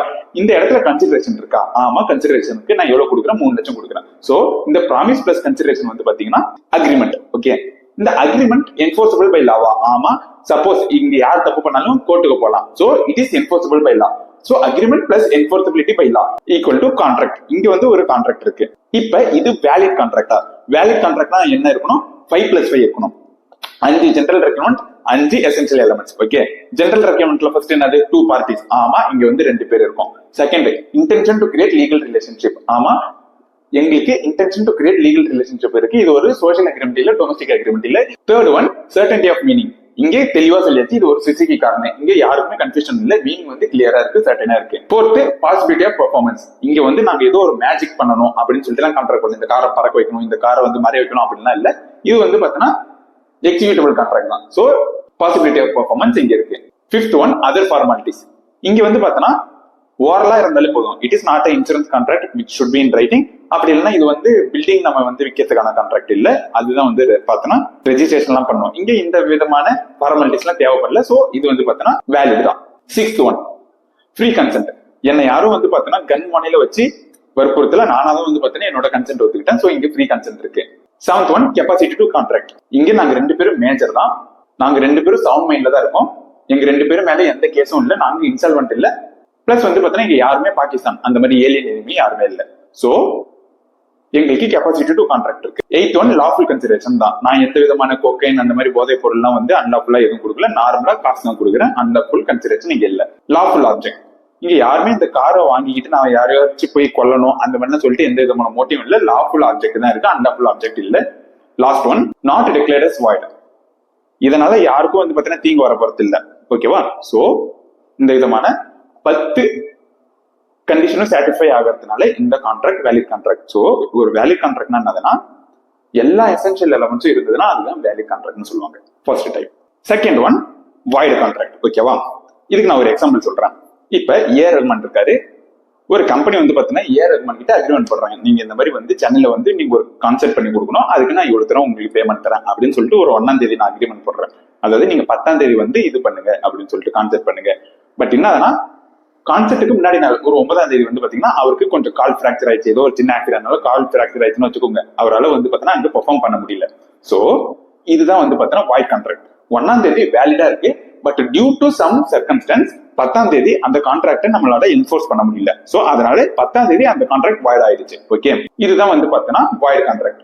ஒரு valid contract if it is not enforceable by law due to some circumstance அது வந்து பாத்தீங்கன்னா வாய்டா மாறிடும். சில கான்ட்ராக்ட் வந்து பாத்தீங்கன்னா போடும்போது வேலிடா இருக்கும், அதுக்கப்புறமா ஏதாச்சும் ஒரு காரணத்தினால வாய்ட் ஆகும். பட் சில கான்ட்ராக்ட்லாம் வந்து பாத்தீங்கன்னா இனிஷியல் ஸ்டேஜ்ல இருந்தே வாய்டா தான் இருக்கும். For example contract with minor. ஓகேவா? மைனர் கூட கான்ட்ராக்ட் போட்டோம்னா அது வந்து பாத்தீங்கன்னா வாய்ட் ஆப் இன்ஷோ அப்படின்னு சொல்லுவாங்க. அதாவது void from the very beginning. So இதுதான் void contract. Third one voidable contract. Okay, voidable contract வந்து பாத்தீங்கன்னா கொஞ்சம் யூனிக்கான விஷயம். என்னதுன்னா நம்ம ஃப்ரீ கன்சென்ட் கான்செப்ட் படிக்கும் போது என்ன சொன்னோம், ஒரு 5 விஷயம் இருந்தனா அது ஃப்ரீ கன்சென்ட் இல்லைன்னு சொன்னோம். எந்த 5 விஷயம்? Coercion, undue influence, fraud, misrepresentation, mistake. இதுல 4 விஷயம் இருந்தேன்னு வச்சுக்கோங்களேன், அந்த கான்ட்ராக்ட வாய்டபிள் கான்ட்ராக்ட்னு சொல்லுவோம். லாஸ்ட் ஒன் மிஸ்டேக், அது இருந்தனா வாய்ட் கான்ட்ராக்ட்னு சொல்லுவோம். அதாவது ஃபர்ஸ்ட் 4 இருந்தனா அது voidable contract. Coercion, undue influence, fraud, misrepresentation. இந்த விதமான விஷயத்தினால என்னோட ஃப்ரீ கன்சென்ட் போச்சுன்னா அந்த கான்ட்ராக்ட் வந்து வாய்டபிள் கான்ட்ராக்டா மாறும். இது மிஸ்டேக்னால என்னோட ஃப்ரீ கன்சென்ட் போச்சுன்னா அது வாய்ட் கான்ட்ராக்டா மாறும். வாய்டபிள் கான்ட்ராக்ட்னா என்னதுன்னா அக்ரீடு பார்ட்டி. அதாவது யாரோட ஃப்ரீ கன்சென்ட் போச்சோ அந்த அக்ரீடு பார்ட்டி நினைச்சனா அந்த கான்ட்ராக்டை வேலிட் ஆக்கலாம், நினைச்சா அந்த கான்ட்ராக்டை வாய்ட் ஆக்கலாம். ஃபார் எக்ஸாம்பிள், என் ஃப்ரெண்டு கன்னு மணில வச்சு என்கிட்ட சொல்றாங்க, ஓகேவா, உன்னோட வீடை எனக்கு 20 லட்சத்துக்கு எழுதி கொடு அப்படின்னு சொல்லிட்டு நானும் நான் பண்றேன், பயந்துகிட்டு எழுதி கொடுத்துடுறேன். இங்க வந்து கோயேஷன் இருக்கு. அதாவது ஃபர்ஸ்ட் கண்டிஷன் கோயேஷன் இருக்கு. சோ இது வாய்டபிள் கான்ட்ராக்ட். தட் மீன்ஸ் நான் நினைச்சேன், அதாவது நான் நினைக்கிறேன் பரவாயில்ல, இதுவே வந்து ஒரு பழைய வீடு, நான் வெளியே போனா 20 லட்சம் எவனும் கொடுக்க மாட்டான், இவனே 20 லட்சத்துக்கு கேட்கறான், சரி ஓகே எனக்கும் ஓகே அப்படின்னு சொல்லிட்டு நான் அந்த கான்ட்ராக்ட் ஒத்துக்கிட்டேன்னா, அது நான் அந்த கான்ட்ராக்ட் வந்து பார்த்தேன்னா ரிசைன் பண்ணல. ஓகேவா? அந்த மாதிரி ரிசைன் பண்ணலாம் அந்த கான்ட்ராக்ட் வேலிட் கான்ட்ராக்டா மாறும். இது இல்ல எனக்கு வந்து பார்த்தா இங்க தப்பு நடந்துச்சு, நான் கோர்ட்டுக்கு போயிட்டு அதை ரிசைன் பண்றேன்னா அந்த கான்ட்ராக்ட் வாய்ட் கான்ட்ராக்டா மாறும். ஓகே, சரி, இதுக்கும் வந்து பார்த்தோன்னா கொஞ்சம் டைம் லிமிட் இருக்கு. ஃபார் எக்ஸாம்பிள், நான் வந்து பார்த்தேன்னா 2023 இந்த மாதிரி ஒரு வீடு விற்கிறேன். கன் முனையில வந்து பார்த்தேன்னா என்ன ப்ரெஷர் பண்ணி வாங்கிட்டாங்க. அந்த வீடை நான் 2023 வைக்கிறேன். பட் நான் 2030 போயிட்டு நான் கோர்ட்ல போய் கேஸ் போட்டேன்னா இது செல்லாது. பிகாஸ் எல்லாத்துக்கும் ஒரு டைம் லிமிட் இருக்கு. கரெக்டா? ஒரு ரீசனபிள் டைம் லிமிட்டுக்குள்ள ரிசைன் பண்ணனா அந்த கான்ட்ராக்ட் வாய்டா மாறும். அப்படி இல்லைன்னா அது வேலிடா மாறிடும். இதுதான் வந்து வாய்டபிள் கான்ட்ராக்ட். வாய்டபிள் கான்ட்ராக்ட்னா ஒன்றும் இல்ல, அக்ரீடு பார்ட்டி, அதாவது யாரோட ஃப்ரீ கன்சென்ட் போச்சோ அந்த அக்ரீடு பார்ட்டிக்கு ஒரு ஆப்ஷன் கொடுப்பாங்க. வேணும்னா வேலிட் கான்ட்ராக்டா மாத்தலாம், வேணானா வாய்ட் கான்ட்ராக்டா மாத்திக்கலாம். சோ அந்த மாதிரி ஒரு ஆப்ஷன் இருக்குதுன்னா அதுதான் வாய்டபிள் கான்ட்ராக்ட். அந்த ஆப்ஷன் வந்து எங்க கொடுப்பாங்கன்னா first 4 condition of free consent, அதாவது coercion, undue influence, fraud, misrepresentation. இந்த இடத்துல வந்து பாத்தீங்கன்னா அது வாய்டபிள் கான்ட்ராக்டா இருக்கும். Illegal contract. இல்லீகல் கான்ட்ராக்ட்னா ரொம்ப சிம்பிள், அதாவது prohibited by law. For example, நான் வந்து பார்த்தா ஒருத்தன காசு கொடுக்குறேன், ஒரு 1 லட்சம் காசு கொடுத்துட்டு நீ போயிட்டு அவனை நீ கொலை பண்ணு அப்படின்னு நான் சொல்றேன்னா அந்த மர்டர் வந்து ப்ரொஹிபிட்டட் பை லா. ஓகேவா? சோ இந்த விதமான கான்ட்ராக்ட் தான் இல்லீகல் கான்ட்ராக்ட். இங்க ஒண்ணு புரிஞ்சுக்கணும், இந்த இல்லீகல் கான்ட்ராக்டை பேஸ் பண்ணி ஏதாச்சும் ஒரு கனெக்டட் கான்ட்ராக்ட் இருக்குன்னு வச்சுக்கோங்களேன், அதாவது கொலாட்ரல் கான்ட்ராக்ட்னு சொல்லுவாங்க. இல்லீகல் கான்ட்ராக்டை பேஸ் பண்ணி ஒரு கொலாட்ரல் கான்ட்ராக்ட் இருக்குன்னா அந்த கான்ட்ராக்டும் வாய்ட் ஆகும். இல்லீகல் கான்ட்ராக்டும் வாய்டு, அந்த கொலாட்ரல் கான்ட்ராக்டும் வாய்டு. ஃபார் எக்ஸாம்பிள், நான் வந்து உனக்கு காசு கொடுக்குறேன், நீ அந்த காசு வச்சு நீ ஃபர்ஸ்ட் கத்தி வாங்கு, ஓகேவா? அந்த கத்தி வாங்கிட்டு நான் இன்னொரு காசு கொடுக்குறேன், அதை வச்சுக்கிட்டு நீ அவனை போய் கொலை பண்ணு அப்படின்னு. அதாவது கத்தி வாங்குறதுக்கு ஒரு கான்ட்ராக்ட். இது வந்து பார்த்தோன்னா இதை நம்ம செப்பரேட்டா பார்த்தோம்னா இது ஒரு வேலிட் கான்ட்ராக்ட் தான். நான் வந்து அவனுக்கு காசு கொடுக்குறேன், அவன் வந்து கத்தி வாங்கி தரணும், இது வந்து பார்த்தோன்னா ஒரு வேலிட் கான்ட்ராக்ட் தான். பட் இதுவே அந்த கத்தியை வச்சு ஒருத்தவனை நான் கொலை பண்ணணும்னு சொல்றேன்னு வச்சுக்கோங்களேன், அது வந்து இல்லீகல் கான்ட்ராக்ட். அந்த இல்லீகல் கான்ட்ராக்டை பேஸ் பண்ணி இருக்கிற இந்த கான்ட்ராக்டும் வந்து பார்த்தோன்னா வாய்டு கான்ட்ராக்ட் அப்படின்னு சொல்லுவாங்க. Unenforceable contract. Next type unenforceable contract. அதாவது ஒன்றும் இல்லை, எல்லா எசென்சியல் எலமெண்ட்ஸும் சாட்டிஸ்ஃபை பண்ணிருப்பாங்க, பட் டியூ டு ஒரு சின்ன டெக்னிக்கல் டிஃபெக்ட்னால நம்மளால அது என்ஃபோர்சபிள் பண்ண முடியாது. அதாவது contract where all the essential elements are present, but due to some technical glitch or technical issue we can't enforce that contract. For example, நான் வந்து பார்த்தோன்னா ஒருத்தருக்கு காசு கொடுக்குறேன், ஓகேவா? அந்த காசு வந்து பார்த்தோன்னா எனக்கு அவரு ரிட்டர்ன் பண்ணல. நான் ஒரு வருஷம் வெயிட் பண்றேன், 2 வருஷம் வெயிட் பண்றேன், 3 வருஷம் வெயிட் பண்றேன். சரின்னு சொல்லிட்டு நான் ஒரு 6 வருஷம் வெயிட் பண்றேன்னு வச்சுக்கோங்களேன். 6 வருஷம் கழிச்சு நான் கோர்ட்டுக்கு போனா என்ன சொல்லுவாங்கன்னா, கோர்ட்டு என்ன அடிச்சு துரத்தவங்க, because there is a act called limitation act. அந்த ஆக்ட்ல என்ன சொல்றாங்கன்னா, ஒவ்வொரு கிளைமுக்கும் வந்து பார்த்தோன்னா ஒரு டைம் லிமிட் கொடுத்துறாங்க. இந்த கிளைமுக்கு நீ வந்து 3 வருஷத்துக்குள்ளார வாங்கணும் அப்படின்னு சொல்லிட்டு. சோ அந்த மாதிரி ஒரு டெட் இருக்குதுன்னா அந்த டெட்டை நம்ம 3 வருஷத்துக்குள்ள கலெக்ட் பண்ணணும். அந்த 3 வருஷத்துக்கு மேல வந்து போயிடுச்சுன்னா நமக்கும் அந்த டெட்டுக்கும் வந்து பார்த்தோன்னா எந்த ரைட்ஸும் இல்லை. சோ இங்க எல்லா கான்ட்ராக்ட் எல்லா எசென்சியல் எலமெண்ட்ஸும் கரெக்டா தான் இருக்கும், பட் டியூ டு அந்த டைம் லிமிட்னால நம்மளால அதை என்ஃபோர்ஸ் பண்ண முடியாது. சோ அந்த 3 வருஷத்துக்கு அப்புறமா இந்த கான்ட்ராக்ட் என்ன ஆயிடும்னா அன்என்ஃபோர்சபிள் கான்ட்ராக்டா மாறிடும். இதேதான் இன்னொரு எக்ஸாம்பிள். இப்ப இன்சூரன்ஸ் கான்ட்ராக்ட் இருக்கு. இன்சூரன்ஸ் கான்ட்ராக்ட் நம்ம ரிட்டர்ன்ல தான் போடணும், ஓரலா போடக்கூடாது. ஓரலா போட்டாலும் எல்லா கண்டிஷனும் சாட்டிஸ்ஃபை ஆகும், பட் டியூ டு நம்ம ரிட்டர்னா போடாததுனால அந்த இன்சூரன்ஸ் கான்ட்ராக்டை நம்மளால என்ஃபோர்ஸ் பண்ண முடியாது. சோ அந்த இடத்துல அந்த ஓரல் இன்சூரன்ஸ் கான்ட்ராக்டை நம்ம அன்என்ஃபோர்சபிள் கான்ட்ராக்ட் அப்படின்னு சொல்லுவோம். இதுதான் நம்ம வேலிடிட்டி பேஸ் பண்ணி கிளாசிஃபை பண்ற 5 types of contract. Next formation base பண்ணி கிளாசிஃபை பண்ற 4 types of contract. Express contract. Express கான்ட்ராக்ட்னா ரொம்ப சிம்பிள். இருக்கிற எல்லா டேர்ம்ஸ் அண்ட் கண்டிஷனும் எய்தர் ஓரலா அப்படி இல்லைன்னா ரிட்டர்னா நம்ம சொல்றோம். ஃபார் எக்ஸாம்பிள், அதுதான் என் ஃப்ரெண்டு வந்து கான்ட்ராக்ட் போடுறாங்க, எனக்கு கார் வைக்கணும்னு. நானும் வந்து சொல்றேன், ஓகே நான் கார் வாங்குறதுக்கு ரெடி, 20 lakhs அப்படின்னு சொல்லிட்டு இங்க எல்லா டேர்ம்ஸ் அண்ட் கண்டிஷனும், கார் எந்த மாடல் அப்படின்னு சொல்லிட்டு எல்லா டேர்ம்ஸ் அண்ட் கண்டிஷனும் அவர் என்கிட்ட சொல்றாரு. அப்படி இல்லைன்னா அவர் எனக்கு எழுதி கொடுக்குறாருன்னு வச்சுக்கோங்க. இது வந்து பார்த்தீங்கன்னா எக்ஸ்பிரஸ் கான்ட்ராக்ட். சோ எல்லா டேர்ம்ஸ் அண்ட் கண்டிஷனும் எக்ஸ்பிரஸா ஓரல் ஆர் ரிட்டனா நம்ம வந்து அக்ரி பண்றோம், அது express contract. Second, implied contract. Implied கான்ட்ராக்ட்னா ஒன்றும் இல்லை, யாரும் சொல்லிக்க மாட்டோம், but through our action we will enter into contract. For example, நான் வந்து பார்த்தீங்கன்னா ரயில்வே ஸ்டேஷன்ல போய் இறங்குறேன், என்னோட லக்கேஜ்லாம் வச்சு ரயில்வே ஸ்டேஷன்ல போய் இறங்குறேன். அங்க வந்து ஒரு கூலி பாக்குறாரு, நான் தனியா நிக்கிறேன், என்கிட்ட ஒரு 3 பேக் இருக்கு, என்னால தனியா தூக்க முடியாது, ஓகேவா? அந்த கூலி வந்து என்ன பண்றாருன்னா, நானும் அவர்கிட்ட அவரை கூப்பிடல, அவரும் என்கிட்ட எதுவும் பேசல, அவரா வந்து என் பேக் தான் எடுத்துன்னு போயிட்டு வெளியே டாக்ஸி நிக்குது, அந்த டாக்ஸி கிட்ட என் பேக் வச்சுட்டு அவர் காசு கேட்கிறாரு. இங்க நான் என்ன பண்ணக்கூடாது, நான் வாங்கிட்டு அக்ரிமெண்டே போடல, நான் வந்து உன்னை நான் தூக்கவே சொல்லல, நீயா வந்து எதுக்கு தூக்குன, நீ என்கிட்ட காசு கேட்க கூடாதுன்னு சொல்லக்கூடாது. பிகாஸ் கான்ட்ராக்ட் ஆக்ட் படி இது வந்து ஒரு இம்ப்ளைட் கான்ட்ராக்ட். அதாவது நான் வந்து வாயால வந்து கான்ட்ராக்ட் போடணும் த்ரூ மை ஆக்ஷன். அதாவது நான் ஒரு பைக் என்னோட பேக்கை தூக்கும் போது நான் அவரை தடுத்து நிறுத்தல, கரெக்டா? சோ தடுத்து நிறுத்தலன்னா I am ready to avail his service. So அவரோட சர்வீஸ் எனக்கு தேவைன்னு நான் அங்கேயே ஒத்துக்கிறேன். அந்த ஆக்டை நான் தடுத்து நிறுத்ததுனால நான் அங்கேயே ஒத்துக்கிறேன். சோ இங்க வந்து ஆட்டோமேட்டிக்கா ஒரு கான்ட்ராக்ட் வந்து ஃபார்ம் ஆகுது, இம்ப்ளைட் கான்ட்ராக்ட். சோ நான் த்ரூ ஓரல் ஆர் ரிட்டனா வந்து அக்ரி பண்ணாலும் என்னோட ஆக்ஷன் மூலமா நான் வந்து அக்ரி பண்றேன். சோ அந்த மாதிரி இருக்கிற கான்ட்ராக்ட் வந்து இம்ப்ளைட் கான்ட்ராக்ட்னு சொல்லுவாங்க. இம்ப்ளைட் கான்ட்ராக்ட்ல இன்னொரு சப்டைப் இருக்கு, அதாவது வந்து பார்த்தீங்கன்னா மோரல்ல சிமிலர் தான். அந்த சப்டைப் என்னதுன்னா டாசிட் கான்ட்ராக்ட் அப்படின்னு சொல்லுவாங்க. டாசிட் கான்ட்ராக்ட்னா ஒன்றும் இல்லை, சைலண்ட் கான்ட்ராக்ட். ஃபார் எக்ஸாம்பிள், சில வெண்டிங் மிஷின் இருக்கும், ஓகேவா? யாரும் இருக்க மாட்டேன், வெண்டிங் மிஷின் இருக்கும், நான் அங்க போயிட்டு காயினை போட்டேன்னா ஏதாச்சும் சாக்லேட் வரும். சோ அதுவும் வந்து பாத்தீங்கன்னா கான்ட்ராக்ட் தான், அது வந்து டாக்ஸிட் கான்ட்ராக்ட். யாருமே வந்து அங்க போய் எதுவும் சொல்லிக்கல, சைலண்டா நடக்குது. நான் ஏடிஎம்ல போய் காசு எடுக்கிறேன்னா அதுவும் ஒரு விதமான கான்ட்ராக்ட் தான், அது டாக்ஸிட் கான்ட்ராக்ட். சோ இந்த மாதிரி நான் ஓரல் ஆர் ரிட்டனா நான் வந்து ஒத்துக்காம என்னோட ஆக்ஷன் மூலமா நான் சொல்றேன்னா அது இம்ப்ளைட் கான்ட்ராக்ட்னு சொல்லுவாங்க. Third one, quasi contract. Quasi கான்ட்ராக்ட்னா ரொம்ப சிம்பிள். அது ஃபர்ஸ்ட் கான்ட்ராக்டே இல்லை, எந்த விதமான எசென்சியல் கண்டிஷனும் இருக்காது, ஆஃபர் இருக்காது, அக்செப்டன்ஸ் இருக்காது, எதுவுமே இருக்காது. பட் என்னதுன்னா லீகல் ஆப்ளிகேஷனால அங்க நமக்கு ஒரு கான்ட்ராக்ட் கிரியேட் ஆகும். ஃபார் எக்ஸாம்பிள், நான் நடந்து போகும்போது ஒரு பர்ஸ் இருக்குன்னு வச்சுக்கோங்களேன், அந்த பர்ஸ்ல ஒரு 20,000 நான் பாக்குறேன்னா அந்த 20,000 எனக்கான்னு கேட்டீங்கன்னா இல்ல. So we are under obligation to find the owner of the goods and to return the purse, ஓகேவா? சோ நான் எந்த விதமான ஆஃபர் போடல, அக்செப்டன்ஸ் போடல, எதுவுமே இல்லை, கான்ட்ராக்ட் இல்லை. பட் என்னதுன்னா ஏதாச்சும் தொலைஞ்சு போன கூட்ஸை நான் பாக்குறேன்னா சோ நமக்கு ஒரு கான்ட்ராக்ட் கிரியேட் ஆகுது. நான் போயிட்டு ஓனர் ஆஃப் த கூட்ஸை நான் ஃபைன் பண்ணணும், தேடி கண்டுபிடிச்சு அவருக்கு நான் ரிட்டர்ன் பண்ணணும் அப்படின்னு சொல்லிட்டு. நான் இன்னொரு எக்ஸாம்பிள் சொல்றேன். நான் என்னோட ஃப்ரெண்டு வீட்டுக்கு போயிட்டு சும்மா சரி அவருக்கு பத்திரிக்கை வைக்கலாம்னு சொல்லிட்டு நான் பத்திரிக்கை வைக்கிறேன். அங்க நான் என்ன பண்றேன், என்னோட ஒரு பேகை நான் விட்டுட்டு போறேன்னு வச்சுக்கோங்களேன். விட்டுட்டு போறேன், அதுக்கு அடுத்த நாள் தான் எனக்கு தெரிய வருது அந்த பேக்ல வந்து பாத்தீங்கன்னா ஒரு காஸ்ட்லியான ஸ்வீட் இருக்குன்னு வச்சுக்கோங்க. அந்த ஸ்வீட் அவர் எடுத்து சாப்பிட்டுறாரு. சோ இந்த இடத்துல வந்து பார்த்தோன்னா நான் அவர்கிட்ட கேட்கறேன், நான் என்னோட பேக் வச்சுட்டு அதுல ஒரு காஸ்ட்லியான ஸ்வீட் இருக்கு, நான் அதை எல்லாருக்கும் டிஸ்ட்ரிபியூட் பண்ணணும், நீ எனக்கு அந்த ஸ்வீட்டை கொடு, அப்படி இல்லைன்னா நீ ஸ்வீட் ஏதாச்சும் தொலைஞ்சிச்சுன்னா அந்த ஸ்வீட்டுக்கான காசு கொடு அப்படின்னு நான் அவர்கிட்ட கேட்கறேன்னா அவருக்கு லீகல் ஆப்ளிகேஷன் இருக்கு. ஸோ இவன் தான் அவர் எந்த விதமான கான்ட்ராக்ட் போடுறதுனாலும் அவர் வந்து பார்த்தோன்னா எய்தர் என்னோட ஸ்வீட்டை ரிட்டர்ன் பண்ணணும், அப்படி இல்லைன்னா அதுக்கான காசை ரிட்டர்ன் பண்ணணும். பிகாஸ் இங்க வந்து பார்த்தோன்னா குவாசி கான்ட்ராக்ட் இருக்கு. லாஸ்ட் டைப் இ கான்ட்ராக்ட். இ கான்ட்ராக்ட்னா ஒன்றும் இல்லை, எலக்ட்ரானிக் கான்ட்ராக்ட். ஃபார் எக்ஸாம்பிள் நம்ம வந்து ஏதாச்சும் ஆப்லாம் டவுன்லோட் பண்ணிட்டு அது லாகின் பண்ணும்போது ஃபர்ஸ்டா நம்ம என்ன கேட்பாங்கன்னா டேர்ம்ஸ் அண்ட் கண்டிஷன்லாம் அக்செப்ட் பண்ண அப்படின்னு கேட்பாங்க. ஸோ நம்ம அந்த டேர்ம்ஸ் அண்ட் கண்டிஷன்லாம் அக்செப்ட் பண்ணுவோம். ஓகேவா? ஸோ எலக்ட்ரானிக் மோட் மூலமா நம்ம அக்செப்ட் பண்ற எல்லா கான்ட்ராக்டும் வந்து பார்த்தீங்கன்னா இ கான்ட்ராக்ட் அப்படின்னு சொல்லுவாங்க. ஸோ இதுதான் 4 types of contract based on the formation. Last classification based on the performance. Executive contract. Executive கான்ட்ராக்ட்னா ரொம்ப சிம்பிள். என்னோட ஆப்ளிகேஷனும் அவரோட ஆப்ளிகேஷனும் போத் பார்ட்டி ஆப்ளிகேஷனும் வந்து முடிஞ்சிருக்கும். ஃபார் எக்ஸாம்பிள் நான் போய் கடையில போய் பால் பாக்கெட் வாங்குறேன், அவரு எனக்கு பால் பாக்கெட் கொடுத்துறாரு, நான் அவருக்கு காசு கொடுத்துட்டேன் அப்படின்னா 2 பேரோட ஆப்ளிகேஷனும் அங்கே முடிஞ்சிச்சு. நான் வேற எதுவும் பண்ண தேவையில்ல. இதுதான் வந்து பாத்தீங்கன்னா எக்ஸிக்யூட்டிவ் கான்ட்ராக்ட். இதே எக்ஸிக்யூட்டிவ் கான்ட்ராக்ட்னா அதுல 2 டைப், பைலேட்டரல், யூனிலேட்டரல். ஓகேவா? யூனிலேட்டரல்னா ஒன்றும் இல்ல, ஒருத்தவர் அவரோட ஆப்ளிகேஷன் முடிஞ்சிருக்கும், அங்கே எக்ஸிக்யூட்டிவ். இன்னொருத்தருக்கு ஆப்ளிகேஷன் முடிஞ்சிருக்காது, அது எக்ஸிக்யூட்டிவ். ஃபார் எக்ஸாம்பிள் நான் அதே பால் பாக்கெட் வாங்குறேன், பட் நான் காசு கொடுக்காம என்ன சொல்றேன்னா, அண்ணா நீங்க உங்க நோட்ல வந்து கணக்கு எழுதி வச்சுக்கோங்க, நான் அடுத்த மாசம் தரேன் அப்படின்னு சொல்லிட்டு.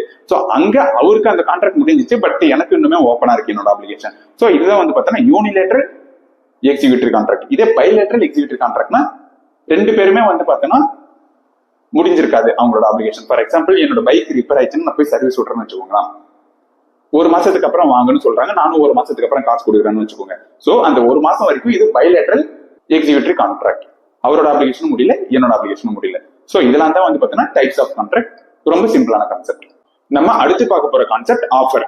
ஆஃபரை பத்தி நம்ம அடுத்து ஒரு 10 கான்செப்ட் பார்க்க போறோம். அதாவது ஆஃபர்னா என்னது, ஆஃபரோட different types plus essential elements of offer. Okay, so first நம்ம ஆஃபர்னா என்னன்னு பார்ப்போம். நமக்கு தெரியும் ஒரு கான்ட்ராக்ட் தொடங்கணும்னா ஒரு கான்ட்ராக்டோட மையப்புள்ளி, அதாவது தொடக்க புள்ளியே வந்து பார்த்தீங்கன்னா ஆஃபர் தான். ஆஃபர்ல இருந்து தான் அதுக்கப்புறம் வந்து பார்த்தீங்கன்னா அக்செப்டன்ஸ் அப்படின்னு சொல்லிட்டு கன்சிடரேஷன் சொல்லிட்டு கான்ட்ராக்ட் உருவாகும். ஸோ ஃபர்ஸ்ட் ஸ்டெப் வந்து பார்த்தீங்கன்னா offer. So what is offer? நம்ம ஆஃபர் அப்படின்னா என்னன்னு பாக்குறதுக்கு நான் ஒரு சின்ன எக்ஸாம்பிள் சொல்றேன். இப்போ என்கிட்ட வந்து பார்த்தீங்கன்னா ஒரு கார் இருக்கு, நான் அந்த கார் வந்து விற்கணும்னு நினைக்கிறேன். ஓகேவா? நான் சும்மா என் ஃப்ரெண்டு கிட்ட போய் பேசுறேன். So I want to sell my car அப்படின்னு சொல்லிட்டு, இப்ப நான் I want to sell my கார்னு நான் ஒரு ஸ்டேட்மெண்ட் சொல்றேன்ல, இது ஆஃபரா இல்லையா? இப்ப வந்து பாத்தீங்கன்னா ஃபர்ஸ்ட் கிளாஸ்ல நீங்க கேட்கும்போது ஓகே இது ஆஃபர் அப்படின்னு தோணும். பட் என்ன கான்ட்ராக்ட் ஆக்ட் என்ன சொல்லுதுன்னா, இப்ப நான் சொன்ன statement I want to sell my car, அந்த ஸ்டேட்மெண்ட் வந்து பாத்தீங்கன்னா ஆஃபர் இல்ல. எதுக்காக?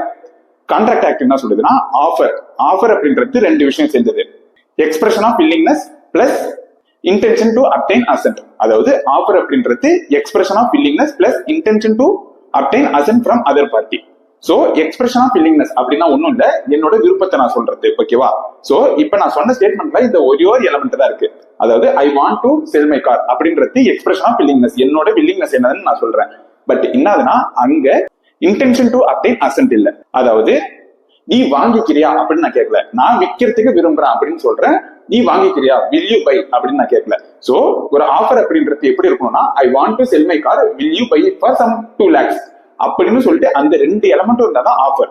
So offer is equal to expression of willingness plus intention to obtain assent from other party. Okay, so இது ரெண்டுமே கம்ப்ளீட் ஆனாதான் அதை வந்து நம்ம ஆஃபர்னு சொல்லுவோம். சோ இப்ப யார் வந்து ஆஃபர் கொடுக்குறாங்களோ அவங்கள நம்ம ஆஃபரர்னு சொல்லுவோம். யாருக்கு கொடுக்குறாங்களோ, இப்ப நான் என் ஃப்ரெண்டுக்கு கொடுக்குறேன்னா என் ஃப்ரெண்ட் ஆஃபர்னு சொல்லுவாங்க. ஓகேவா?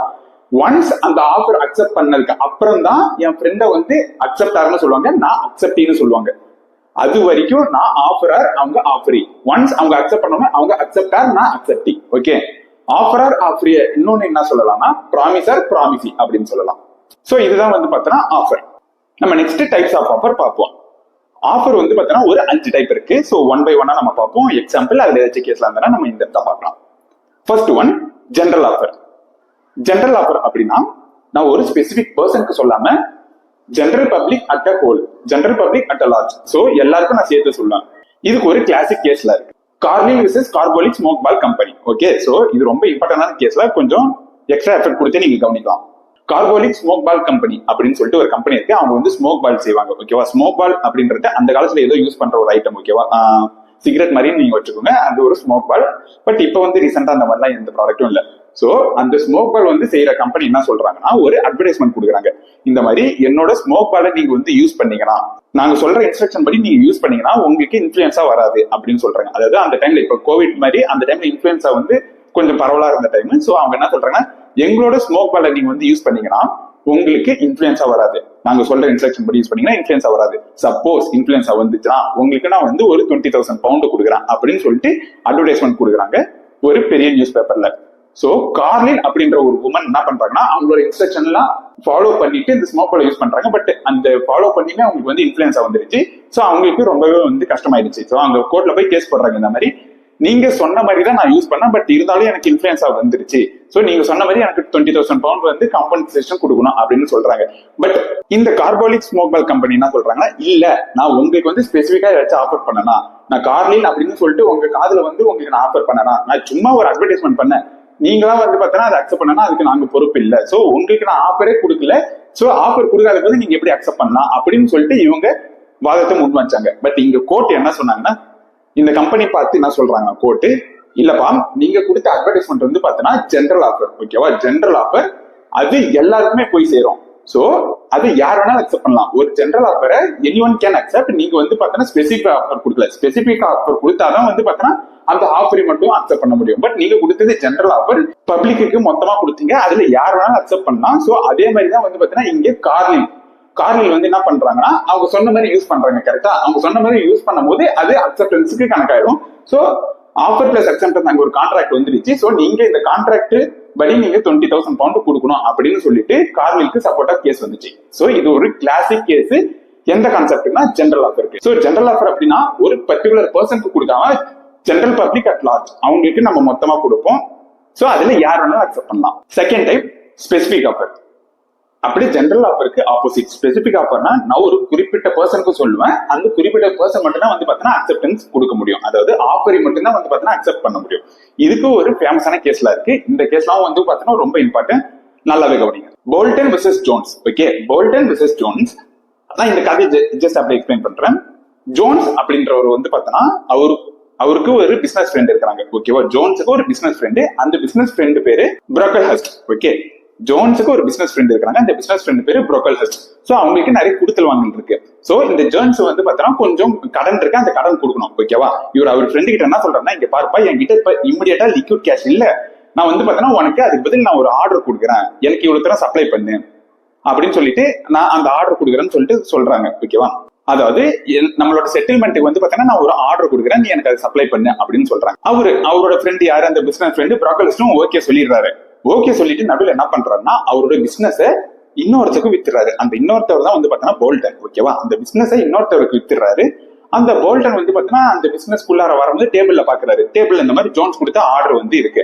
சோ அந்த ஜோன்ஸ் கொடுத்த ஆர்டருக்கு இவர் சப்ளை பண்றாரு. யாரு, நம்ம ப்ரோக்கல்ஹர்ஸ்ட். நம்ம ஜோன்ஸ் வந்து ப்ரோக்கல்ஹர்ஸ்டுக்கு வந்து பாத்தீங்கன்னா ஆர்டர் கொடுக்குறாரு. பட் ஆர்டர் கொடுத்தவர் வந்து பாத்தீங்கன்னா ப்ரோக்கல்ஹர்ஸ்ட் வித்துட்டு போயிட்டாரு. யார்கிட்ட வித்துட்டு போயிட்டாரு, போல்டன் கிட்ட. அந்த போல்டன் தான் வந்து பாத்தீங்கன்னா இந்த ஆர்டருக்கு கூட்ஸ் சப்ளை பண்றாரு. அந்த போல்டன் வந்து கூட்ஸ் சப்ளை பண்ணிட்டு கேட்கிறாரு, இங்க பாருங்க ஜோன்ஸ், நீங்க வந்து பாத்தீங்கன்னா ஆர்டர் கொடுத்துருக்கீங்க, இப்ப எனக்கு நீங்க காசு கொடுங்க அப்படின்னு சொல்லிட்டு. ஜோன்ஸ் ஒரே சர்ப்ரைஸ், யோ நான் என் ஃப்ரெண்டுக்கு வந்து பாத்தீங்கன்னா குடுத்தல் வாங்கல் இருக்குன்னு சொல்லிட்டு ஆர்டர் கொடுத்தேன், என்கிட்ட காசுனா இல்ல, நீ யாரா வந்து காசு கேட்கறா அப்படின்னு சொல்லிட்டு இவரு சொல்றாரு. உடனே போல்டனுக்கு போவோம், என்னது இது, நீ வந்து ஆஃபர் பண்றதுக்கு நான் அதை அக்செப்ட் பண்றேன், இங்க ஒரு கான்ட்ராக்ட் இருக்குல்ல, நீ ஏன் கான்ட்ராக்டை பிரீச் பண்றேன்னு சொல்லிட்டு இவர் கோர்ட்ல போய் கேஸ் போட்டுறாரு. போல்டன் வந்து ஜோன்ஸ் மேல கேஸ் போட்டுறாரு. இங்க வந்து பாத்தீங்கன்னா கோர்ட் இந்த சிச்சுவேஷன் அனலைஸ் பண்றாங்க. அனலைஸ் பண்ணிட்டு என்ன சொல்றாங்கன்னா, போல்டன் கிட்ட, இங்க பாருங்க போல்டன், ஜோன்ஸ் கொடுத்தது வந்து பாத்தீங்கன்னா ஒரு ஸ்பெசிபிக் ஆஃபர். அந்த ஸ்பெசிபிக் ஆஃபர் யாருக்கு கொடுத்தா, அவங்களோட ஃப்ரெண்டு ப்ரோக்கல்ஹர்ஸ்டுக்கு கொடுத்திருக்காங்க. ப்ரோக்கல்ஹர்ஸ்ட் மட்டும் தான் வந்து பாத்தீங்கன்னா கூட்ஸ் சப்ளை பண்ண முடியும். நீங்க வந்து தேர்ட் பார்ட்டி. ஓகேவா, இந்த ஸ்பெசிபிக் ஆஃபருக்கு நீங்க ஒரு தேர்ட் பார்ட்டி. தேர்ட் பார்ட்டியால வந்து பாத்தீங்கன்னா ஆஃபர் அக்செப்ட் பண்ண முடியாது. சோ அக்செப்ட் பண்ணா இங்க உங்களுக்கு உங்க ரெண்டு பேருக்கும் இடையில கான்ட்ராக்டே இல்ல.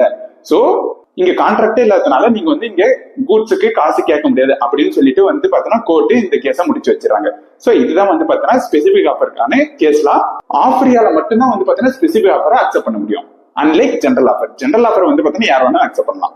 இது second type. Third type cross offer. ஆக்சுவலா கிராஸ் ஆஃபர் மாடர்ன் டைம்ல நடக்கிறதுக்கு சான்ஸே இல்லை. நான் எதனாலன்னு சொல்றேன். கிராஸ் ஆஃபர் வந்து அந்த டைம்ல வேணா இருக்கிறதுக்கு சான்ஸ் இருக்கு, பட் மாடர்ன் டைம்ல இருக்கிறதுக்கு சான்ஸ் இல்லை. எதனாலன்னு நீங்களே வந்து புரிஞ்சுப்பீங்க. நான் ஜஸ்ட் அதோட மீனிங் சொல்றேன். அதுக்கு முன்னாடி ஒரு எக்ஸாம்பிள். எனக்கு வந்து பாத்தீங்கன்னா கார் வாங்கணும்னு ஒரு ஆசை. என் ஃப்ரெண்டுக்கு வந்து பாத்தீங்கன்னா ஆல்ரெடி ஒரு கார் இருக்கு, அவர் அந்த கார் விற்கணும்னு இருக்கிறாரு. ஓகேவா, நான் என்ன பண்றேன், அவருக்கு ஒரு மெயில் அனுப்புறேன், சாரி அதாவது லெட்டர் எழுதுறேன். இந்த மாதிரி வந்து பாத்தீங்கன்னா எனக்கு உன்னோட கார் வாங்கணும்னு ஆசை, எனக்கு விற்கிறியா அப்படின்னு சொல்லிட்டு ஐ வாண்ட் டு பை அப்படின்னு சொல்லிட்டு நான் வந்து ஆஃபர் அனுப்புறேன். ஓகேவா, இந்த ஆஃபர் அவருக்கு தெரியாம அவர் என்ன பண்றாருன்னா அகைன் ஒரு கவுண்டர் ஆஃபர் கொடுக்குறாரு, ஐ want to sell my car, நீ வாங்கிக்கிறியான்னு. அதாவது நான் அனுப்புற ஆஃபரும் அவருக்கு தெரியாது, அவரு அனுப்புற ஆஃபரும் எனக்கு தெரியாது. நாங்க வந்து பாத்தீங்கன்னா அது தெரியாமலே எக்ஸ்சேஞ்ச் பண்ணிக்கிறோம் ஆஃபர். சோ இதுதான் வந்து பாத்தீங்கன்னா கவுண்டர் ஆஃபர். அதாவது கவுண்டர் ஆஃபரோட டெஃபினிஷன் என்னன்னா எக்ஸ்சேஞ்சிங் ஐடென்டிக்கல் ஆஃபர். ஓகேவா, அதே கார் வாங்குறதுக்கு தான் வந்து பாத்தீங்கன்னா நானும் வந்து ஆஃபர் பண்றேன், அதே கார் விற்கிறதுக்கு தான் அவரும் ஆஃபர் பண்றாரு. பட் என்னதுன்னா both the parties are ignorant of each others offer. அவர் அனுப்புறதும் எனக்கு தெரியாது, நான் அனுப்புறதும் அவருக்கு தெரியாது. பட் இந்த மாடர்ன் சிச்சுவேஷன்ல எல்லாரும் போன் கால் அப்படின்னு சொல்லிட்டு இருக்கும், இந்த மாதிரி வந்து கிளாஷ் நடக்கிறதுக்கு சான்ஸ் இல்லை. ஓகேவா, பட் இருந்தாலும் கான்செப்ட் இருக்கு, நீங்க வந்து ஜஸ்ட் புரிஞ்சுக்கணும். கிராஸ் ஆஃபர் அப்படின்றது exchanging of identical offer but both the parties are ignorant of each others offer. சரி, நீங்க கேட்கலாம் ஒரே ஐடென்டிக்கல் ஆஃபர் தானே, இங்க வந்து பார்த்தா அக்செப்டன்ஸ் இருக்கான்னு கேட்டீங்கன்னா அக்செப்டன்ஸ் இல்ல. பிகாஸ் இது ஒரு தனி ஆஃபர், அது ஒரு தனி ஆஃபர். இங்க வந்து யாருமே எந்த ஆஃபரையும் அக்செப்ட் பண்ணல. கவுண்டர் ஆஃபர், ஃபோர்த் ரே கவுண்டர் ஆஃபர். ஓகே, இதுக்கு ஒரு சின்ன எக்ஸாம்பிள். என் ஃப்ரெண்ட் என்கிட்ட கேட்கிறாரு, மச்சான் எனக்கு வந்து பார்த்தா கார் விற்கணும்னு இருக்கு, 5 lakhsக்கு நீ வாங்கிக்கிறியா? ஓகேடா, எனக்கும் கார் வாங்கணும்னு இருக்கு, நான் வாங்கிக்கிறேன். பட் 5 lakhs வந்து கொஞ்சம் அதிகமா இருக்கு, நான் 4.5 lakhsக்கு வாங்கிக்கிறேன். இந்த இடத்துல வந்து அவர் ஆஃபர் கொடுக்குறாரு, பட் நான் வந்து பாத்தீங்கன்னா அக்செப்ட் பண்றேன். சோ இங்க வந்து நான் பண்றது அக்செப்டன்ஸா இல்லையா நீங்க தான் சொல்லணும். சோ கான்ட்ராக்ட் ஆக்ட் என்ன சொல்லுறேன், இப்ப நான் பண்றது அக்செப்டன்ஸ் இல்ல. பிகாஸ் நான் வந்து பாத்தீங்கன்னா அக்செப்ட் பண்ணும்போது ஒரு கண்டிஷன் போட்டிருக்கோம். ஓகேவா, 5 lakhs இல்ல 4.5 lakhs. சோ அந்த கண்டிஷன் வந்து நம்ம எப்ப போடுறோமோ ஒரு அக்செப்டன்ஸ்ல, அதாவது நம்ம அக்செப்ட் பண்ணும்போது ஏதாச்சும் கண்டிஷன் போடுறோம்னா அது பேர் அக்செப்டன்ஸே இல்ல, அது பேர் வந்து பாத்தீங்கன்னா கவுண்டர் ஆஃபர். அதாவது ஒரு ஆஃபர் கொடுக்குறாங்க, அந்த ஆஃபரை நம்ம அக்செப்ட் பண்ணும்போது ஒரு கண்டிஷன் போடுறோம்னா அந்த கண்டிஷன் போட்டோம்னா அது அக்செப்டன்ஸே கிடையாது, அது ஒரு கவுண்டர் ஆஃபர். சோ ஒரிஜினலா இந்த ஆஃபர் வந்து லேப்ஸ் ஆயிடும், பட் இங்க இன்னொரு ஆஃபர் பிறக்குது, இன்னொரு ஆஃபர் ஃபார்ம் ஆகுது. சோ இந்த ஆஃபருக்கு அவர் அக்செப்ட் பண்ணனா சரி ஓகேடா 4.5 lakhsக்கு நான் ஓகேன்னு சொல்றேன் அப்படின்னு அவர் அக்செப்ட் பண்ணனா அங்கதான் கான்ட்ராக்ட் வரும். சோ இதுதான் வந்து பாத்தீங்கன்னா counter offer. Counter offer is nothing but conditional acceptance. ஒரு கண்டிஷனல் அக்செப்டன்ஸ் நடந்ததுன்னா ஒரிஜினல் ஆஃபர் வந்து லேப்ஸ் ஆயிடும், ஒரு நியூ ஆஃபர் பிறக்கும். அந்த நியூ ஆஃபரை மறுபடியும் அவர் வந்து பாத்தீங்கன்னா அக்செப்ட் பண்ணாதான் அங்க ஒரு கான்ட்ராக்டே வரும்.